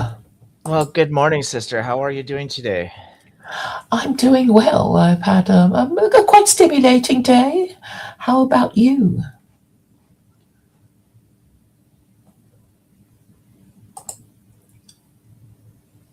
I don't I'm hear a fantastic. response. I've got just a little bit of a delay. I think it's because I had YouTube open in the background. Let's see. I Ah, think that fixed it. oh, cool. Yeah, I Right. have to be honest. I am not used to being up this early, and it's embarrassing to say that early is like 11 o'clock in the afternoon. But I work in the restaurant business, and normally I Um, cover the nights. But I took a mhm, promotion to where now I'm in charge of everything, so I have to be able to be at least somewhat functional in the daytime. So I'm forcing mhm. myself to get up earlier, but oh my god, this is brutal. Well, yes. I mean, restaurants stay open till I guess I mean, 11, 12 before you can finish. Yeah, exactly. And then I usually, because I try to put a lot of energy into not just working hard, but into customer service, and then also make, dealing with the employees and try to be positive. So I'm usually pretty wound up. It takes me a long time to get to sleep at night. Even though I work so hard, my body is tired, but my mind just keeps racing. And I like to meditate on all kinds of fun things like philosophy and religion and science. So my brain just doesn't shut down until usually sometimes 4 o'clock in the morning or so. So that's not going to work anymore. Mm. But your channel is, I guess, getting quite a lot of attention from the sound of things. I'm amazed. I technically, I used to build boats. And so about 10, 11 years ago, I made a silly little video of just about one of the kayaking events I had done to prove the theory because I invented a new hull design and nobody watched that video. I think it got like 20 views or something like that. But I ended up selling my patents and my business. So I didn't do anything with my YouTube channel for years other than just watch movies and stuff. You know what I mean? But I didn't put any content up. And Hmm. about 2.5 months ago, well, about 3 or 4 months ago, I was invited to be a host, like a co-host on someone else's channel. And it was very interesting. And I really appreciated that. But they were just going in directions I just wasn't really necessarily interested in. And so a lot of people have been asking me if I had my own channel. And I said, no, I don't have the time or energy to deal with it because I really don't. you know how hard it takes a lot of work, as you know. And so, but I felt like I wanted to share so many ideas because my whole shtick is I think that we should celebrate diversity. I don't think we want everybody agreeing on everything. I think the world would become very stagnant. Science would never make any progress. I think art, culture. I mean, I just think so much of the what makes the world an interesting place to live is diversity.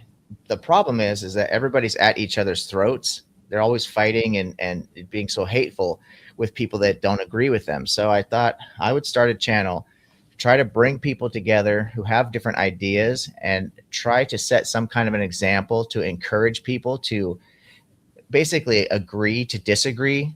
You know what I mean? Like recognize the humanity in all of us. We're all brothers and Mhm. sisters, and we should all just focus on the fact that we're all human beings. You know, at the end of the day, we could disagree, and that's okay. It's actually a good thing sometimes to disagree.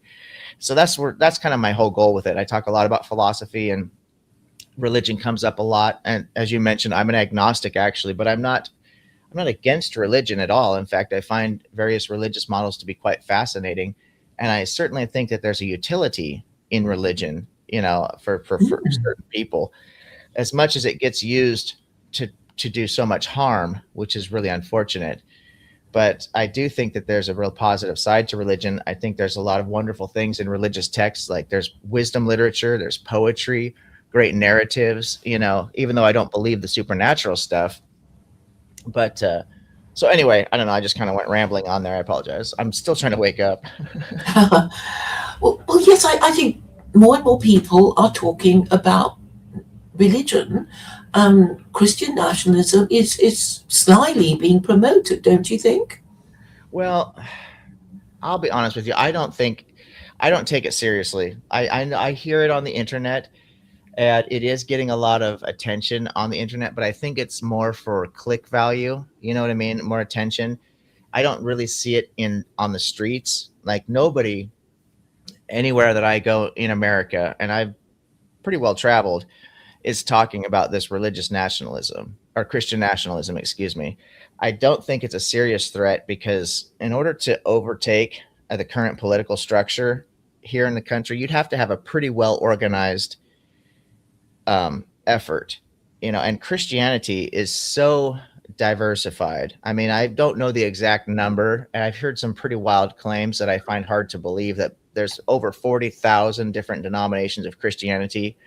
That's worldwide, of course. I can imagine there's that many, but I know there's several hundred at the very least, if not even several thousand. And they can't even agree with each other. You know, Trinitarians, Unitarians, Baptists, Calvinists. I mean, you could go down the list, you know. So Mhm. they just don't have this organized, concerted effort. So what version of Christianity are we even talking about? You know what I mean? You'd have to start there. I was looking up some history about early America, and Calvin was popular because Calvin kind of made his name in the Swiss Republic. And I suppose he would be the best fit for a republic who wanted to be Christian. And but eventually they became Unitarian because it just seemed easier to believe, I guess. And then I think they kind of forgotten about the whole religion thing in Harvard and Yale, who were I think in the um, 19th century they became Unitarian, and the founding fathers were also Unitarian. Yeah, I think, and you're probably more well versed in the history about that than I am, even. But Calvinism, the Unitarian movement, I think, well, I don't even know.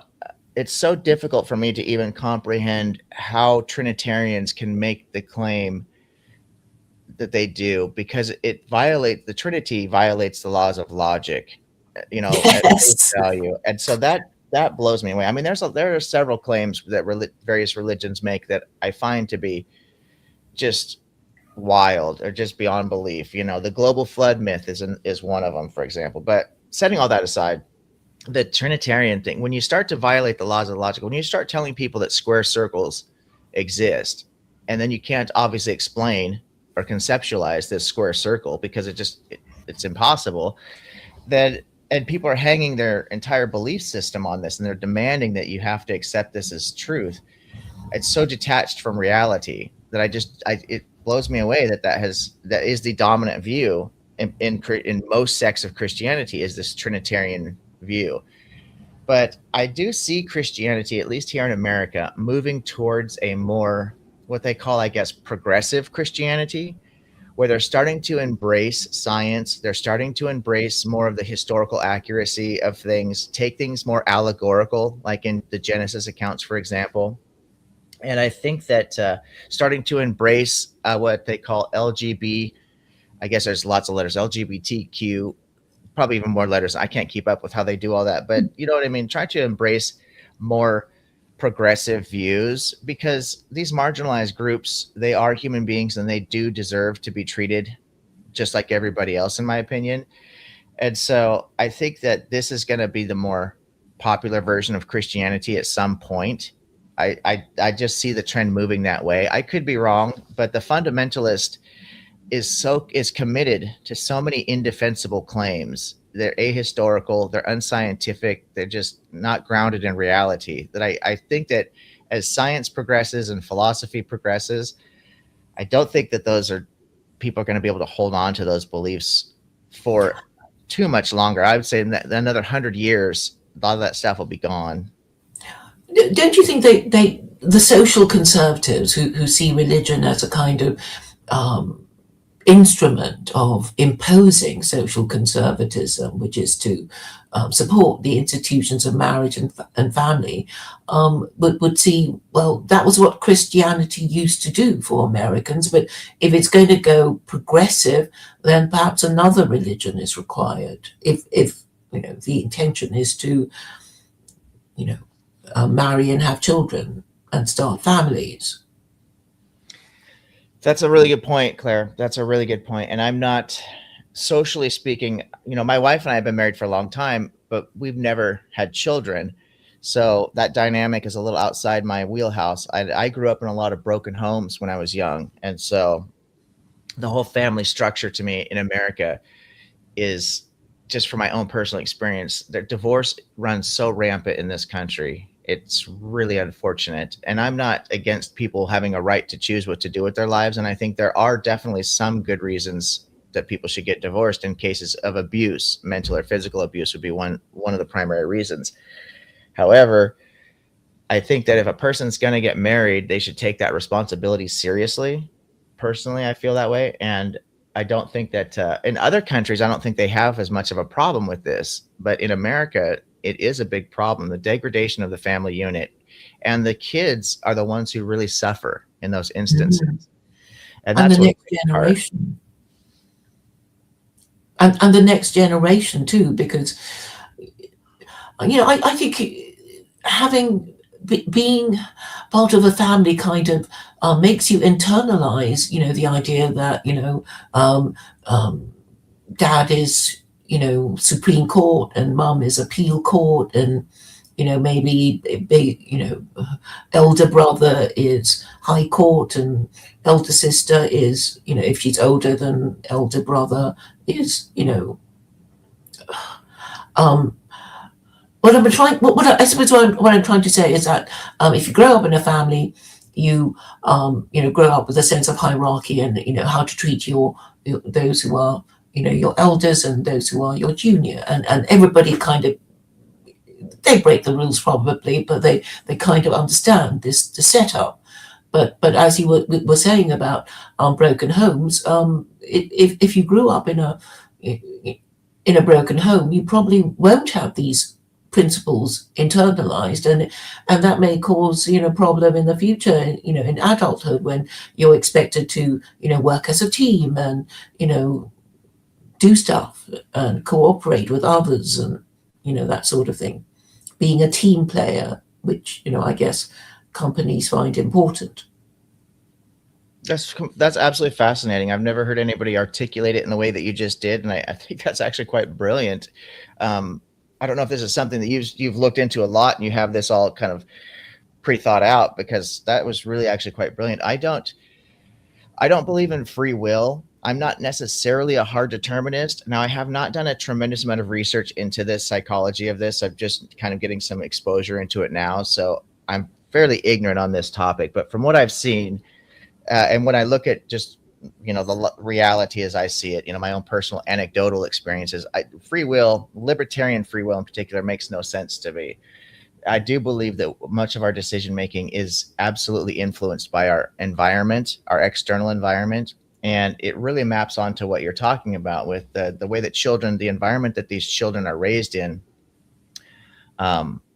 It definitely has an effect on the type of adults that they become. And I think that most people, whether you're a free will libertarian or a hard determinist, most people would probably agree with that sentiment, at least at face value, that you raise your children in a unhealthy environment with a lack of authority, lack of role models, lack of education, the chances of them becoming a contributing member of society, or of what I would like to see as a global society, to be honest with you. I'm not necessarily into globalization. I don't think we should have one religion or one politics necessarily, but because I do believe in objective morality, I would like to see people universally working together, because we share one planet, we're one type of species of animal. So I would like to see us kind of working together. And if kids aren't raised with some kind of structure, some kind of recognition that values authority and that values cooperation and that values things like loyalty, when these parents are getting divorced. And I was on the streets as a young teenager. I went through several different foster homes. I had several different families that I was a part of. And now I don't have contact with the significant majority of the families that I was a part of when I was a child. But of all the family members that I am aware of, I'm one of the only ones. I think I have one other sibling or step sibling, whatever you call it, that has never been divorced. Of all the brothers and sisters, mothers, fathers, uncles, and aunts, I'm the only one. Now, grandparents set aside. My grandparents stayed together, but we're talking about 2-3 generations now removed from me. Mm-hmm. But in my generation and the generation behind me, every single person I could think of has been divorced at least once, some of them several times. And so it's just really shocking to me that being married, I've been with my wife for 30 years now. I think we're going to celebrate our 25th year anniversary here in a couple of months. And Wow. that's a Congratulations. well, thank you, sister. I That's such appreciate a rare achievement in this it. day and age. It is. And that's what's And you shocking. don't seem that old to me. I'm 50, believe it or not. Yeah. Wow. The I mean, oldest well, you certainly broke the mold, because you would expect the same thing to happen to you because of what happened to you in your childhood. But well, it seems that you are this extraordinary person who, managed to break the mold. Well, a lot of it I give my wife most of the credit, to be honest with you. I mean, has been a tremendously positive influence on my life. She's also been a major motivation for me to get my shit together, and I think that's a big part of it. She makes me want to be a better man, and I do think that this is a key in all relationships, whether it's two men, two women, a man and a woman. I don't judge those type of things. I think two consenting adults should be allowed to do what they want to do. And if your partner makes you want to be a better human being, that's the partner you should be with, everything else aside. Yeah.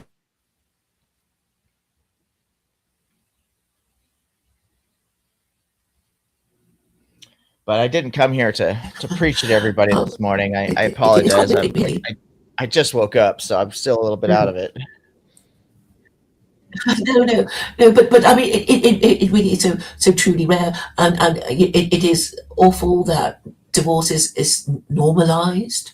That it just becomes almost a milestone of one's lifetime, that one gets married and one gets divorced. I mean, I've heard some cynical person talking about the starter marriage. Mm-hmm. Mm-hmm. Yeah, and although I do support a woman's right to choose what to do with her body, abortion is becoming like that as well in some cases. And again, I'm just because I support a woman's right to choose with her body doesn't mean I'm pro-abortion. I think people get those. It's not like I'm in favor of abortion, but I support the woman's right to choose with her body. So unfortunately, I have to support that first and foremost. But divorce and abortion, these seems it's almost, and another thing is like bankruptcy, people filing their first bankruptcy. There's a lot of these things that are becoming milestones that we should not be, you know, touting or bragging about, in my opinion. Yeah, it's not a rite of passage. Right. Yeah, exactly. Exactly. It's But I something to do, be avoided. yes, I And, agree. and people are not quite clear about that. But that, I think, is because, well, America doesn't have a religion. And I think it's not just a matter for Americans themselves, because a lot of people follow American culture and ape it, and I suppose it is exported globally. It is, and but that actually harkens back to the comment you made about Christian nationalism, because I agree with you 100%. America doesn't have a religion, which I think is a good thing.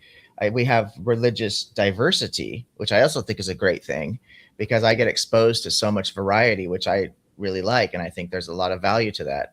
But overall, there isn't a quote unquote like an established religion. Christianity is the biggest religion in the world, and so it does have the largest influence in America. But as I mentioned before, there's so many different versions of Christianity that they don't even get along with each other. The in groups themselves, you know what I mean? They're constantly fighting about whose version of Christianity is the right version. Once saved, always saved, free grace, or I mean, I could go on and on with the differences and the different versions of just within Christianity. So I think that there is a lot of divisiveness there. I think that the most important thing to do is to try to figure out how we can start working together and how to celebrate our differences with Hmm. instead of using them as weapons against each other. Well, yes, and I guess I will probably be likened to this persistent saleswoman. I believe I have a system, and it's not a religion, because I'm not a Muslim, and but I think it would be able to allow everyone to enjoy their First Amendment rights, but also make sure that certain laws pertaining to um, promoting stable marriages and stable families are supported, and one of them would be the abolition of no fault divorce. I don't know if you support that or not. Now, did you say no fault divorce? Yes. Okay, so I'm not I mean, I think I can conceptualize what you're talking about, but would you explain that clearly, so I understand exactly where you're coming from that perspective? Well, fault-based divorce is, well, if you want to divorce your spouse, you have to say what they did wrong. And no fault divorce is, well, I've had enough. I think I might, do better not being married to you. And off I go. And I don't even have to give a reason, Hmm. which I think desecrates the institution of marriage. It's because I think, if commercial partnerships were allowed, mirrored the rules of no fault divorce, then no one would form a commercial partnership, because the wealthier partner would always be at risk of having his assets taken by the less wealthy partner. That is an interesting. Now, I don't know. I'd have to really think about that before I really could give a good answer. So I don't want to pre-qualify my statement. But I mean, Yeah. I on the at face value, I certainly agree with you in regards to the consequences. I Mhm. agree. I absolutely agree with you. What to do and how to enforce that becomes problematic, because I do believe part of my model for objective morality requires that we respect the freedom and well-being of every individual equally, because I do believe that we're all agents, we're moral agents, which means we set goals and take actions, and we need our freedom and well-being to accomplish our goals. And this is just tied into our humanity, and therefore I believe what makes us all equal is we all have this, as human beings, we all have this same core set of of properties, or whatever you want to call it, right? This agency, and we need our freedom and well-being. So to say that we're going to take away. I'm sorry to interrupt, but would you be okay monologuing for a bit? I just need to step away for a few minutes. Would you be okay talking to the Absolutely. chat and explaining your Yeah. ideas and things? Great, thank you. I'll be back shortly. So yeah, I don't want to. I'll be careful to preface that I just been recently exposed to Claire's channel, so my views may be different than hers. I want to be clear that we haven't got a chance to really get to know each other. So I think we're both on the same page that we think that respect is paramount to everything else. So I hope anything I say about my views won't offend any of the viewers of this channel. I don't expect that they will, but just keep in mind that Claire's kind of turned the reins over to me here, and I've just so this is basically going to be based on my own personal views. I do have a channel. Objective Ethics is the name of the channel. I do believe, even though I'm an agnostic, I do believe that morality is objective, and I believe it's based on, very much of what I was just explaining to Claire, that we have these commonalities as human beings, right? That we all have a need to have our freedom and well-being. Therefore, we ought to have it because we have a reason to have it, right? So we get our ought from reason. And if we ought to have it, then we ought not interfere with other people's freedom and well-being. So Claire was talking about the institution of regulating certain things when it comes to marriage, no fault, divorce. And I don't know if she used the word illegal or just we should discourage that. We start writing laws about people's behavior, which unfortunately we do need to institute laws because people can't control their behaviors in many ways.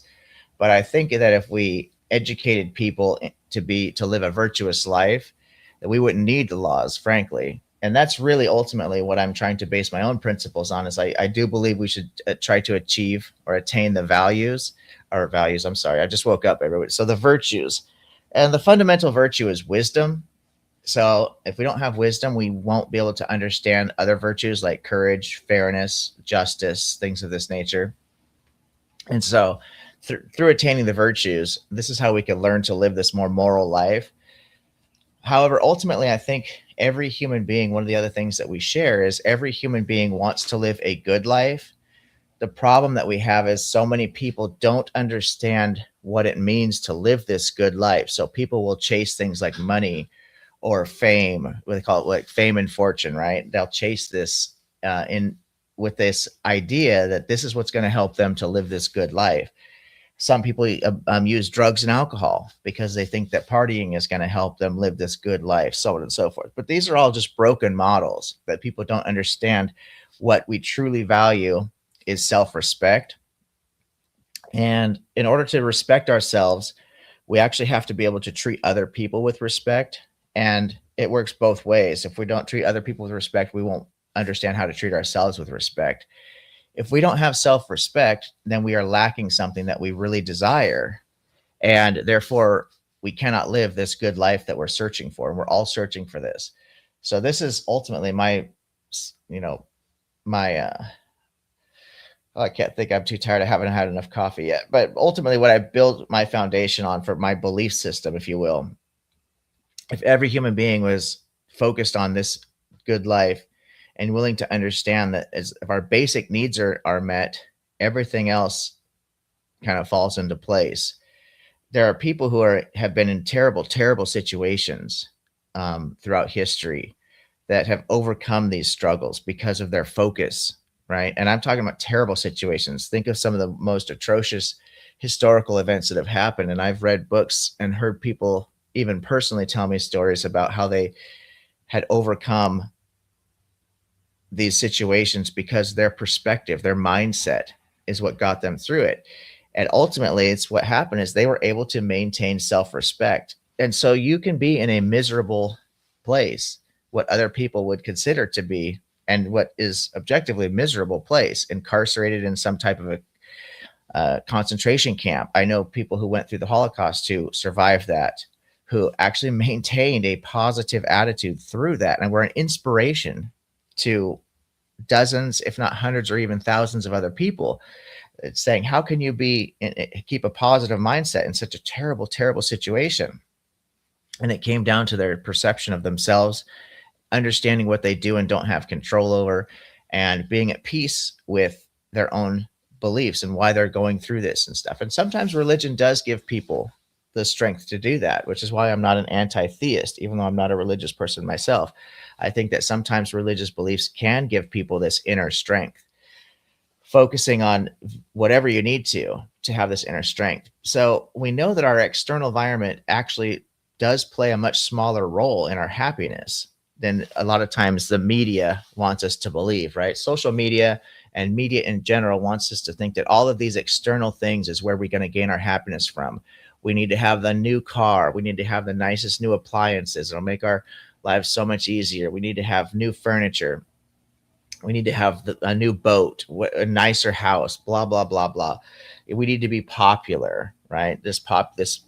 And popular for what? For writing a song, or for about girls twerking, or whatever useless nonsense they're putting out on social media these days. I don't know. But what really the value of life comes down to this very simple thing is having self-respect.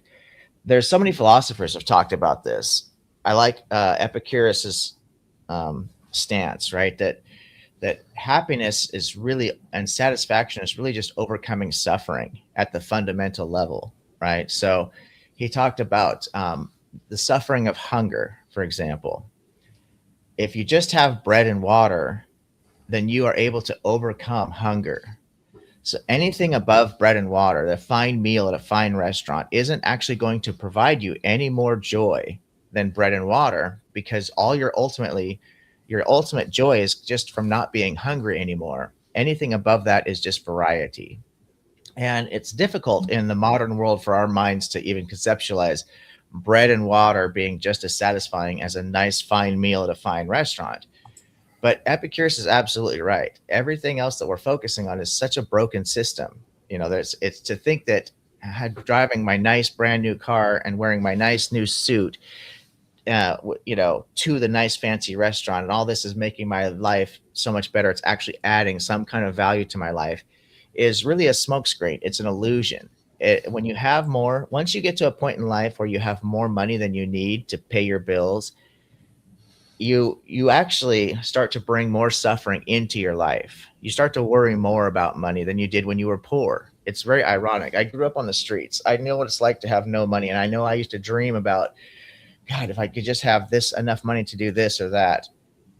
And then as I finally got my shit together and turned my life around and started working hard and becoming financially successful, I hit this point to where suddenly now I could pay the bills. I didn't have to worry about the basic necessities anymore. And that was such a state of peace and satisfaction to be at this point where I just didn't have to worry. I wasn't rich. I didn't have extra money, but I didn't have to worry about the basic necessities. Then I started making more money than I needed. Right now I have extra money, and all of a sudden now I start to have more problems. They say more money, more problems. It's totally true, because everything else is an illusion. Oh, are you back? Yes. I'm a bit, I was getting into your story and wondering how you got your first big break when you, Yeah, became successful. it's a long story, obviously, because at this point it's my life story. I didn't realize you were back. I'm so sorry. I was just talking, and I was just kind of going on and on. No, I only heard a bit about you. You mentioned Epicurus, and then I wanted to hear the end of it, and so um, but I think it's all Buddhists say all desire is suffering. And I kind of get that, there is this pain of wanting this thing that you haven't got, and then you get it, and then you're afraid of losing it. So it's you never get away from this cycle of desire and fear of loss. Yeah, I agree. I really like Buddhism for a lot of this mindset, because even believe it or not, a lot of people I hear a lot of people quoting somebody like Nietzsche talking about nihilism, especially because being an agnostic, I get exposure to both the atheist side and the theist side, because I'm kind of in the middle, I guess, somewhere. And I try to bring people together with different ideas. And a lot of people talk about theists say, well, without God, you have to be a nihilist because life has no meaning and stuff. And this is not true, actually.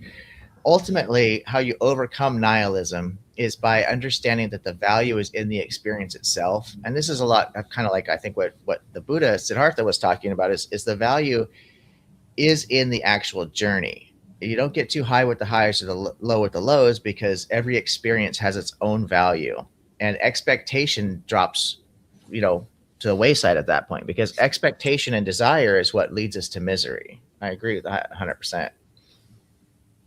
Hmm. But if you did believe in God, then suddenly your life is infused with meaning, because then the purpose of your life becomes um, a test to see if you're worthy of getting to the better place in the afterlife. I think it, yeah, I think it can become infused with meaning, but I think it can be, it's dangerous because, and again, I'm not saying there is no God, because I'm completely agnostic about the idea. I'm certainly open to it, but I would be more convinced about ideas, more like with Buddhism, for example, about reincarnation and karma, because I do believe in the virtues. I believe in the virtue of justice. And because of justice, ideas like heaven and hell or eternal torment, eternal paradise, this doesn't match up with what we know about justice. Karma is the only philosophical or theological model that I've heard of that actually seems just. We literally get what we deserve for the good or the bad, right? So I don't know at this point, do we need a God? Or if we have a God, does this God need to actually have a mind and a will?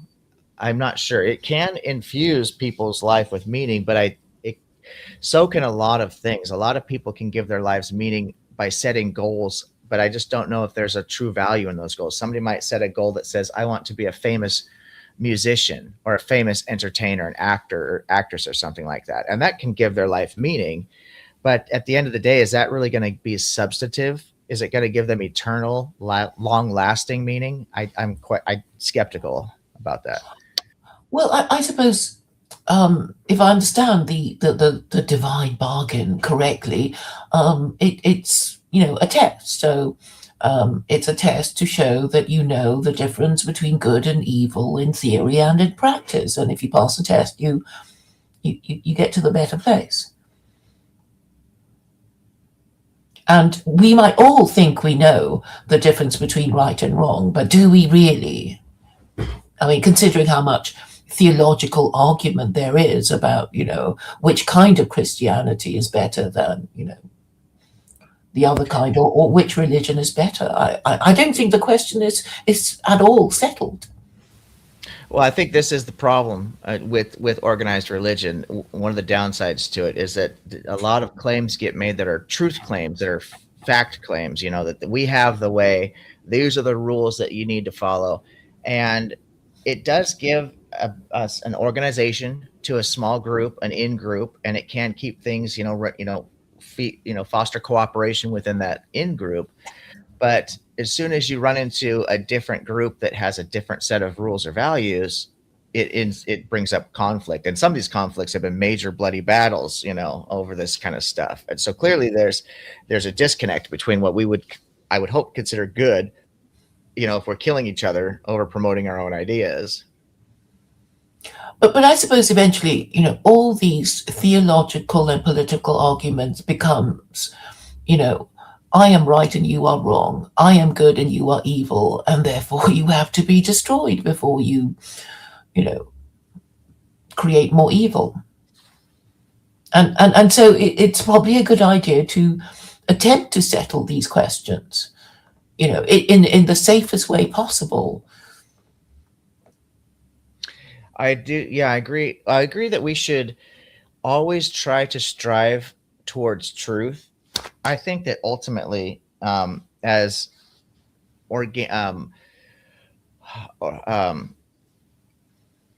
as living organisms, right?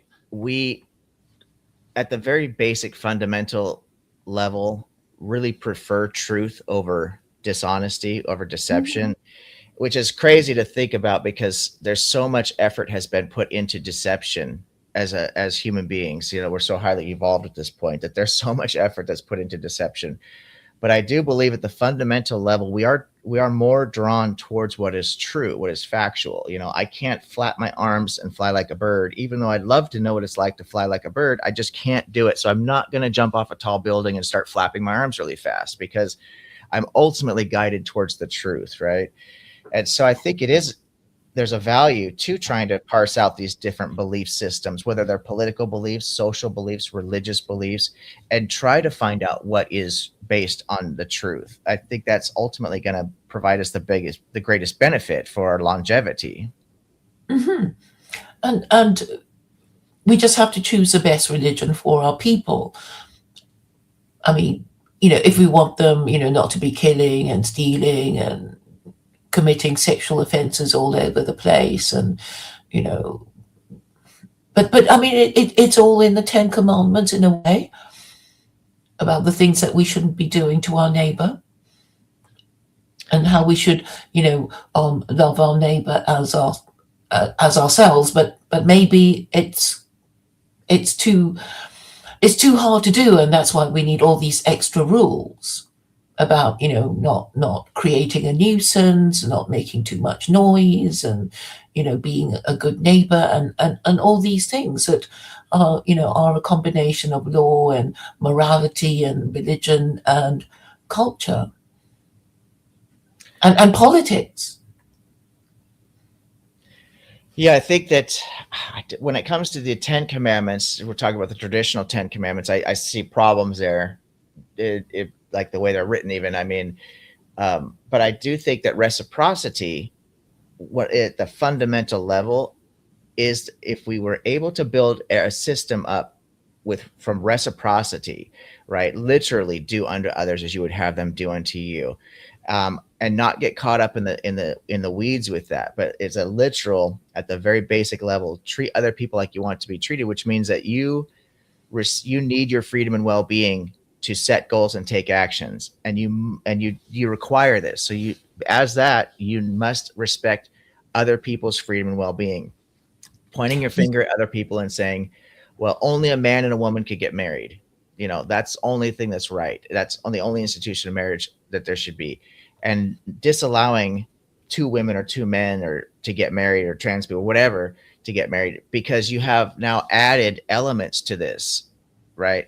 It's just two human beings have a right to get married, to create this bond together. That should be the fundamental point. So if you're treating people like you want to be treated, then you would say, okay, every consenting adult has this equal right. But people start adding these elements to it and say, well, no, it has to be between a man and a woman. And I'm just using one example here. It could be about anything, property laws, or how to deal with children, or how, whatever. We just start adding these elements to it, and pretty soon you've got 613 laws that, instead of just 10 basic commandments. Telling people to take, specific days of the week off, or worship a specific god, or things of that nature, I also find problematic. Slavery is mentioned in the Ten Commandments, but it doesn't say thou shalt not own another human being as property. It says thou Yeah, I shalt. mean, the Quran doesn't forbid slavery either. So, maybe maybe it shouldn't have been banned. I mean, God banned a whole bunch of things, but he never banned slavery.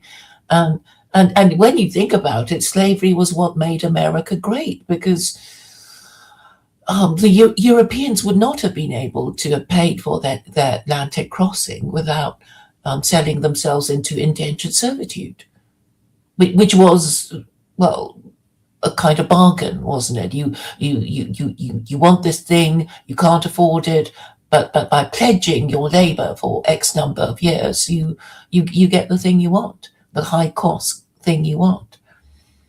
Well, I don't have a problem with indentured servitude. That's a contractual relationship, as far as I'm concerned. You're entering into a contract with another person, but I'm talking about chattel slavery as that's what should be disallowed. The indentured servitude, I don't think is a problem. I mean, I think that people should be allowed. In a way, I know this is a bit of a stretch, but they call it wage slavery, right? This is a form of indentured servitude. Without your master being obliged to give you food and accommodation, you are a wage slave, because you feel You must pay your mortgage or you will be homeless. Exactly. Mm. Exactly. But then questions of usury arise because there was once upon a time when most Americans or most people in the West could save a few years and be able to afford a deposit and be able to pay off their mortgage by the time they retire, and now it is no longer the case. This is the problem with the capitalist system, and I do support capitalism to a degree, but I think that we need to come up with a better political system. I don't think that, and politics is not something that I'm well versed in, so there might be a lot that I'm just missing because I'm ignorant of these things. But I do think that some kind of a combination between a capitalist and a socialist society seems like it would be the most functional, because capitalism does have problems. You create this growth rate, right, that ends up becoming impossible for the masses to stay competitive, right? The housing market gets out of control. Pretty soon people just can't afford to buy a house because the value, there's only so much land that you can build on, right? There's only so many houses that can be built. At the end of the day, it's limited by nature, by the laws of physics, right? Geology, uh, geography, excuse me. Just, you can only build so many houses. You have to start building up at some point. And so, as the world's population continues to grow and grow and grow, which is another problem, people who shouldn't be having children are spitting out 8, 10 kids in living in impoverished countries. They can't even feed themselves or put a roof over their head or clothe themselves, and they're having all these kids they can't raise. So and it happens not in countries They like just America. come over here. What's that? They just come over here, right? Yeah, right. Well, it happens in America too. People in low income cities, or excuse me, low income districts, who are on welfare, are having what they call welfare babies. It's a huge problem in America because America gives free resources to these parents who can't afford their children, and they're looking at these babies as meal tickets. All of a sudden, it's really tragic. Yes, yes. Did you see? Have you seen a movie called Idiocracy? I know that I've heard the term, that I've heard of it. Whether I've seen Mhm. it or not, I can't recall. You have to forgive me. Right, I may right, have. but anyway, it's about America getting stupider and stupider, and there's a scene of the sort of yuppie couple saying, "Oh, the timing's not right, the stock market's not right, the job," and so they put off having babies until um, they're too old, and that they're these sort of carefree people who don't care about marriage, and they keep pumping out babies, as you were saying, and this apparently contributes to the idiocracy that the movie was talking about. Well, I won't disagree. I do think that we are breeding ignorance and we're promoting ignorance. I see it on social media all the time. I think I mentioned, I don't know if you heard when you were gone, but what gets clicks and views is so, I don't know what other word to use other than just degenerate, Hmm, mindless hmm. drivel. Yes, and so standards need to be raised, but so many people are at the bottom, and I think a lot of people are afraid to say what they mean because they're afraid of the haters and the mean people saying nasty things about them, and they sense that they are in the minority. So really, the direction must come from the government, but then they're so corrupt. Well, that is a problem. I don't know if the direction needs to come from the government or not. That's a really interesting question, because I try to promote respect and kindness and peace, and I think of people like Mahatma Gandhi or Dr. Martin Luther King. Some of the things that they said and the example that they set, that you can. It's difficult to do, but you can overcome hate with love, right? Dr. King, he said that darkness, you can't overcome darkness with more darkness. Only the light can do that. And the same thing works for hate, right? You cannot overcome hate with more hate. Only love can do this. And if we really step back and think about what he's saying, it's like, oh my God, well, this is so obvious. And yet people think that, in their behavior, at least it would seem, that they believe that meeting aggression with more aggression is the solution. And it's so counterintuitive if you just step back for just a minute and think about what you're doing, you know. Mm-hmm. Yeah, but I suppose I say it comes from the government because, when we want laws change, we look to government because that it's the police that enforce the law. It's Parliament or Congress that passes laws. So at some level, the government will have to be involved in its in the making of the laws and the enforcement of the laws. And I suppose the problem is that if our ruling classes are so incorrigibly corrupt, what are we to do? Well, I agree with you 100%. But our ruling classes are built up. They are ultimately made of human beings, right? So if human beings and human nature is, if we don't have a better way of explaining to people at a fundamental level that the true value of virtues, of living a virtuous life, then what it means to be fair and what it means to be virtuous, if we don't find a way to spread this like a positive thing, then ultimately these leaders, these people, these oligarchs, these people who are in power, they're human beings at the end of the day. They were at one point a child raised by parents. You know what I mean? So we do have the ability to affect this. We just have to figure out a way to get it to become more understood at a fundamental level, that it's to the people's greatest benefit to embrace this virtuous life. All this other stuff, this power, this money, and all this stuff, it's a Trojan horse. At the end of the day, it's a false belief that will never satisfy you. You'll die with an empty soul. And I don't even know if I believe in souls, but I do think that if there is a soul, this is, the way to fill your soul, or to have a fulfilled soul, a fulfilled living, feel like you live a fulfilled life, is to live a good life, a truly good life. Yes. And I think this is, where religion comes in, because it's got all those rules, right? And a lot of people say, we've got all the laws that we need already. It's just that they're not being properly enforced by the corrupt, administrators of the system. And what I think is useful about these rules is that even if they're broken, we would know who are the people breaking them and who are the people keeping them. And through this consciousness of the rules, we will be able to know who are the good guys and who are the bad guys, or who has the potential to turn into a bad guy. And I think that brings up another interesting problem is that I see in society, because I don't believe in free will, libertarian free will. I think is, how are we dealing with, excuse me, how are we dealing with the good guys, or excuse me, the bad guys, and how are we punishing criminals? Because in America, I had to clear my throat. In America, we are basically, it's been a while since I looked at the statistics, so these may have changed, but it was something like 60% of criminals will reoffend within 3 years, I think it was, and 90% will reoffend within 10 years.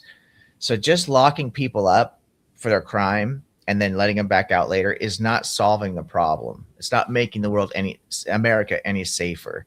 And it's because we're not spending enough resources on actually educating people or trying to truly rehabilitate people, right? And I'm talking about ethical rehabilitation, not some kind of like Chinese water torture on people or something like that, but just truly educating people as to, why did you commit this crime? Why are you stealing from people? Oh, it's because you don't have any money. Well, what is it that you need to get money, and what do you want to get money for? Well, if you had a job, you'd have enough money to provide for your basic necessities. So why don't you have a job? And then what are your financial goals with your money? What are you doing with your money? Oh, you're spending it on brand new Air Jordans when you can't even pay your rent. Well, you've got a broken mental system here. Once you fix this, then a person doesn't have to have the need to steal anymore. Now you've taken a thief off the streets. But if you just lock people up with a bunch of other criminals, don't try to educate them, they're going to learn all the new tricks of the trade in prison of how to be a better thief, or where to sell their Jordans next time they're stolen merchandise next time they get out. We're just recycling criminals. So how do we deal with these people more effectively becomes the issue. Well, I think incarceration is very expensive and may be a bit of a racket too, because the private owners of prisons can extract slave labor from the prisoners, which is why incarceration can be so popular. By the likes of Kamala Harris, I suppose, who was quite happy to imprison people who weren't even guilty. It's a huge problem. The other problem is that the government subsidizes these places for, you get paid for every bed you have filled. You don't get paid for empty beds in a prison, right? So you're motivated now to lock people up, which is a huge problem. Yeah, so get the private sector out of these institutions that should rightly belong with the government. I agree 100%. So at one point I was a criminal myself and getting myself locked up, and I know that I have firsthand experience with how this works, and I know I have always had the idea, the mindset that we should be making, instead of prisons, making like rehabilitation camps. And I hate to even use the word camps because everyone goes automatically to the worst mental picture they can, but literally like create an environment where you separate these people out, teach them a skill set, let them, maybe grow, produce their own food on a farm type thing, teach them some actual skills that they can use in the real world, maybe mechanics or something of this nature, basic engineering or whatever it is, and then let them do their time in a functional way, right? So on the surface, that's a great idea.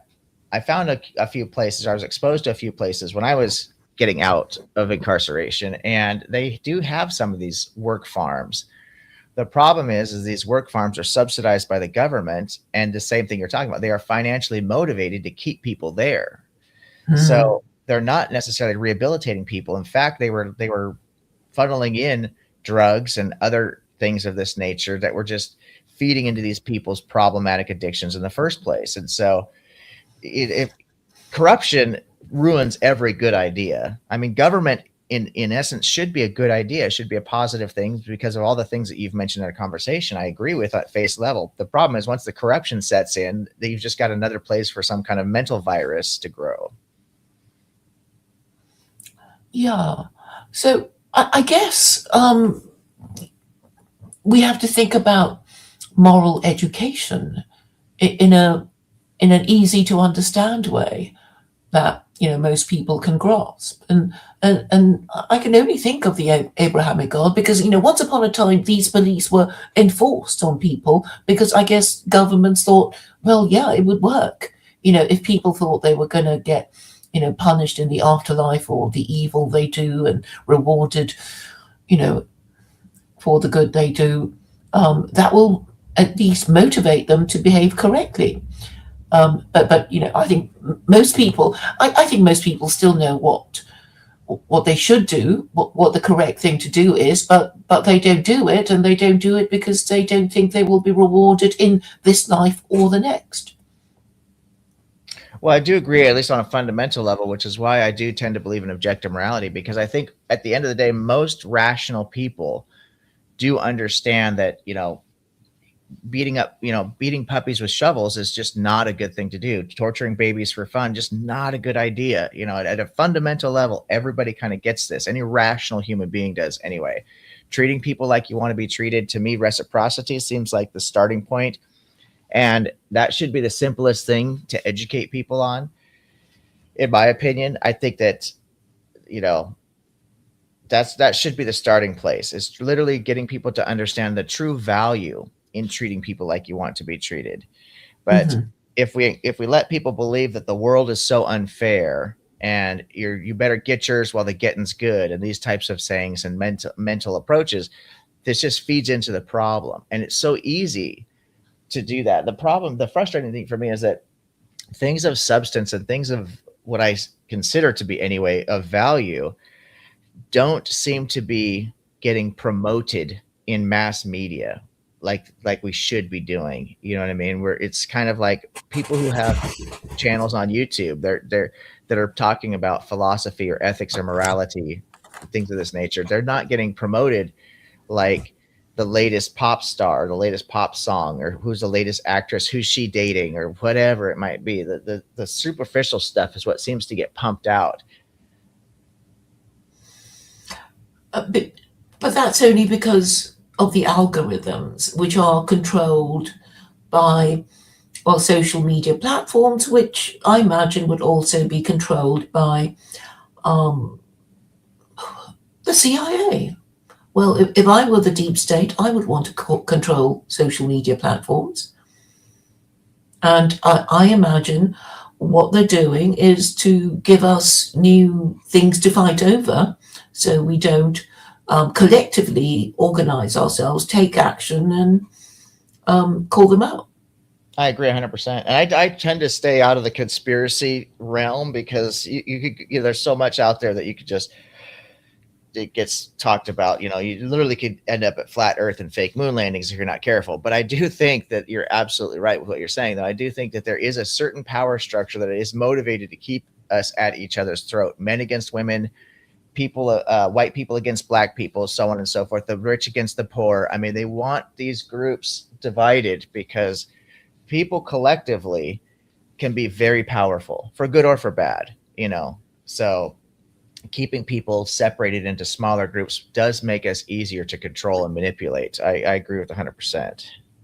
Hmm.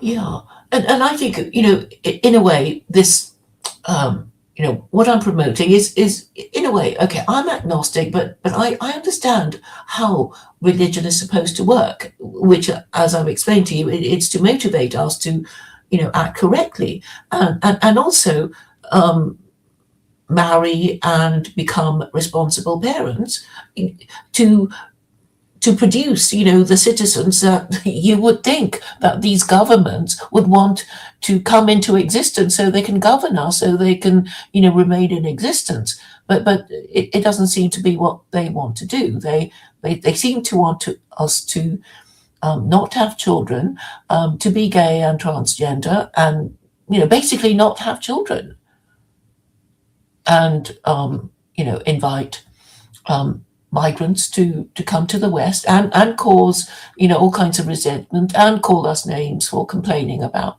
things, and um, and it seems rather deranged, because there used to be a time when governments did support marriage and family values because they saw the purpose of it. It's like, well, if we fought imperial wars which didn't work out very well for us, well, at least we want to replenish our population, and we want the citizens to breed, something like that. But there's not even this, this in the back of their mind. They seem to want to get rid of us. They Well, don't protect the middle class or the working class. And soon they'll be fighting amongst themselves. yeah, I think, and there's a lot to unpack there. But on the surface, I think there's a lot of truth to what you're saying. I've said before, and it frustrates me because whenever I say something like this, the very first thing that my detractors want to say is, "Well, you should go self-delete," because I believe there's too many people on the planet, as it is right now. I think that we popping out kids at such a rampant rate. The global population grows. It's not an exponential growth, obviously, but it continues to increase. It continues to increase, and resources are limited. That's just a fact of nature. There's only so many trees that we should be cutting down. There's only so much fresh water we can make, so much land for gardening and harvesting and planting crops, raising livestock. It is ultimately limited. And if we don't figure out a way to motivate people to slow down on having children and try to motivate, I hate to say it, but the more people who are going to be more capable of raising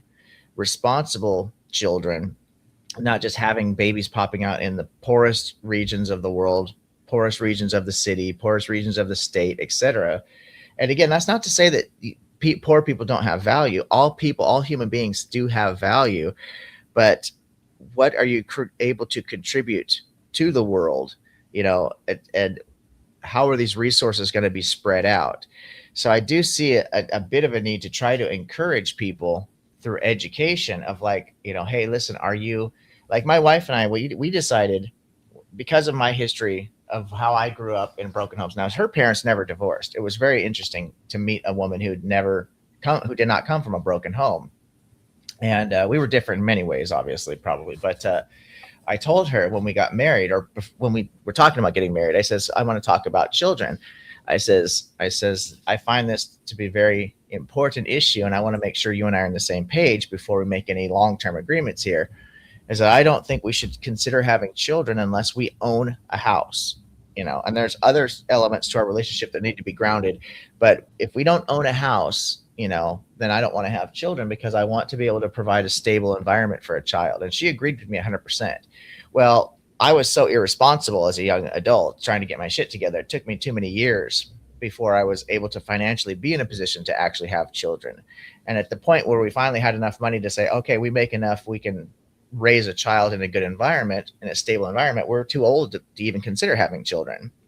So I think if more people just did that, just out of fairness for the child, then it would slow down some of this population growth, and it would also be providing more stable environments for the children we're bringing into the world. But as soon as Yeah, you start talking about population control, the first thing people say is, well, why don't you just go jump off a bridge if you think there's too many people on the planet, But I mean, it could be just government policy, saying, well, we would like, women to marry in their 20s, women of childbearing age to, be kind of not pushed, but just encouraged into marriage, because I think a lot of opportunities are being lost when we have an antinatalist policy. But then I understand your concerns about the population, but is a society viable if you don't have a labor force?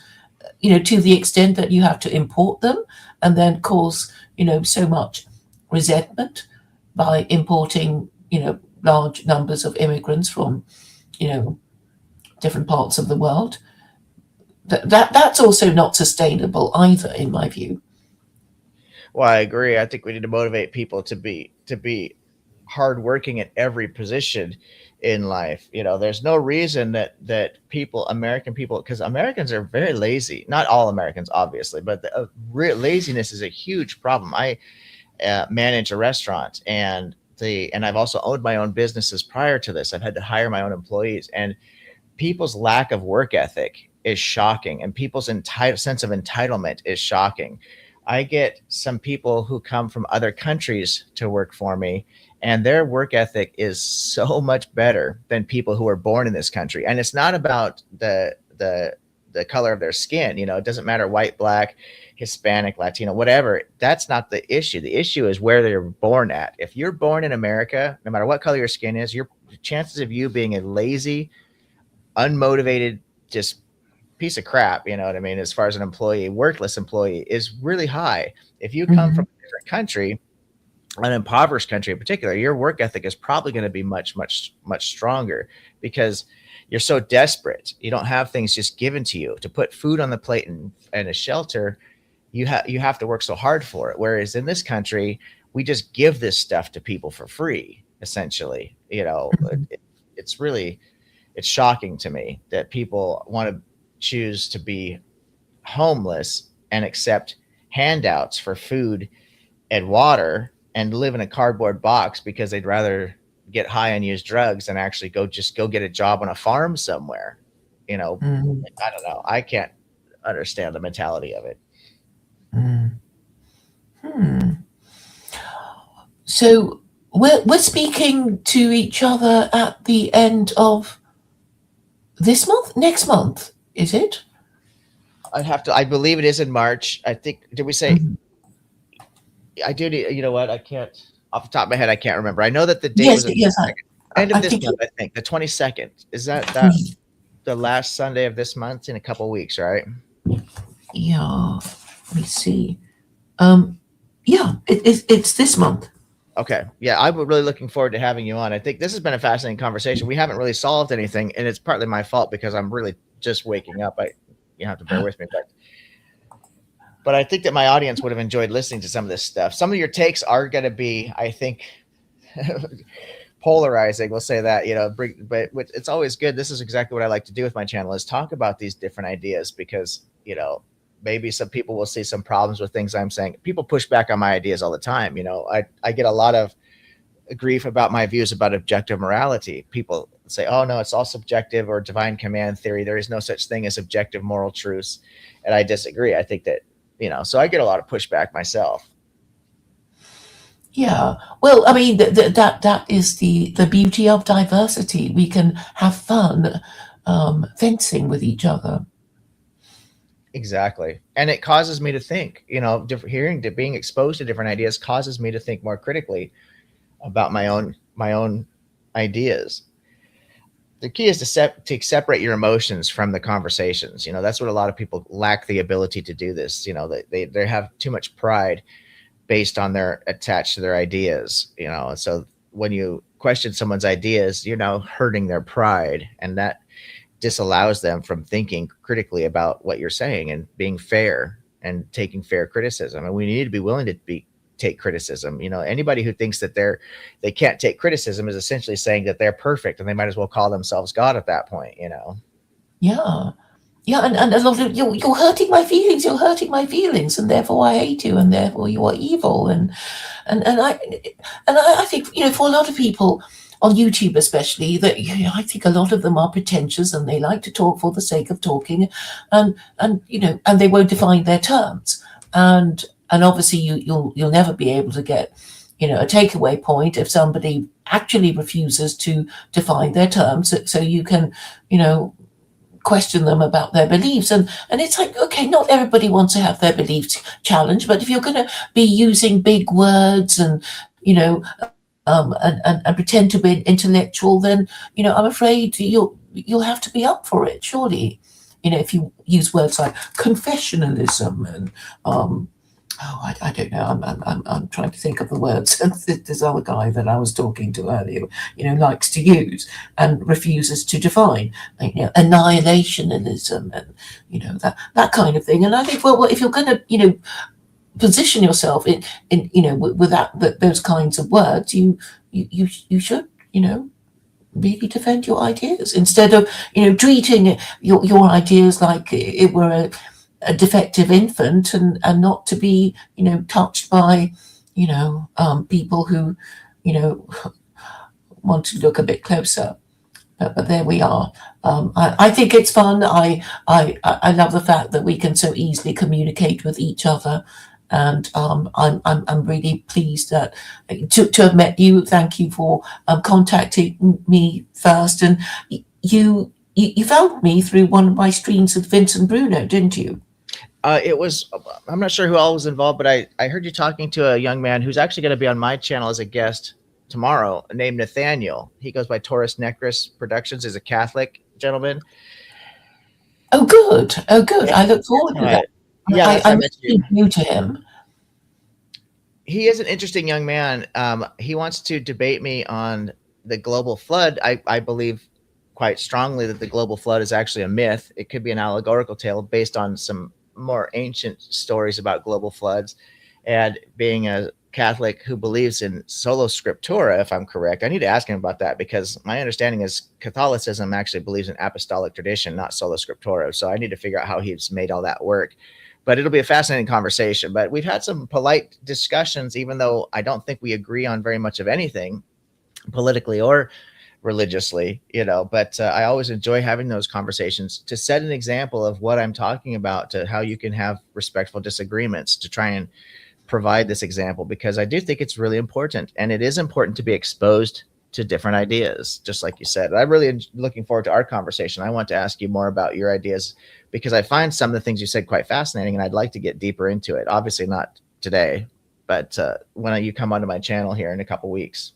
Yeah, on Sunday the 22nd. I'm looking forward to it. I apologize, the time may not be the best for you, although you seem pretty alert right now. I don't know what time of day it is for you for where you're at, but it would be starting it's 8 p.m. 8 p.m. Oh, okay. Yeah, so it's 8:15, so it's not too bad.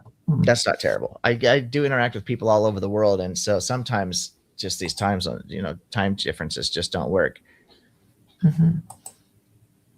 Well, I should go politely excuse myself, and thank you very much, and apologize to your audience if some of my stuff, my ramblings or my musings were a little off topic, but thank you very much for allowing me to come up here and introduce myself and my channel. And I look forward to seeing you, Claire, on the 22nd, and encourage your audience members to please do check out the channel and And if you have any responses, I made a video I'm very proud of called Courage Without Fear. If you're looking for ways and reasons and motivations to overcome suffering, then I encourage you to watch that and leave a comment, because we've all experienced suffering in our lives and we can all be a motivation to other people. Share your own story there in the comments. And other than that, I think I'll step out gracefully. Thank you so much, Claire. Thank you.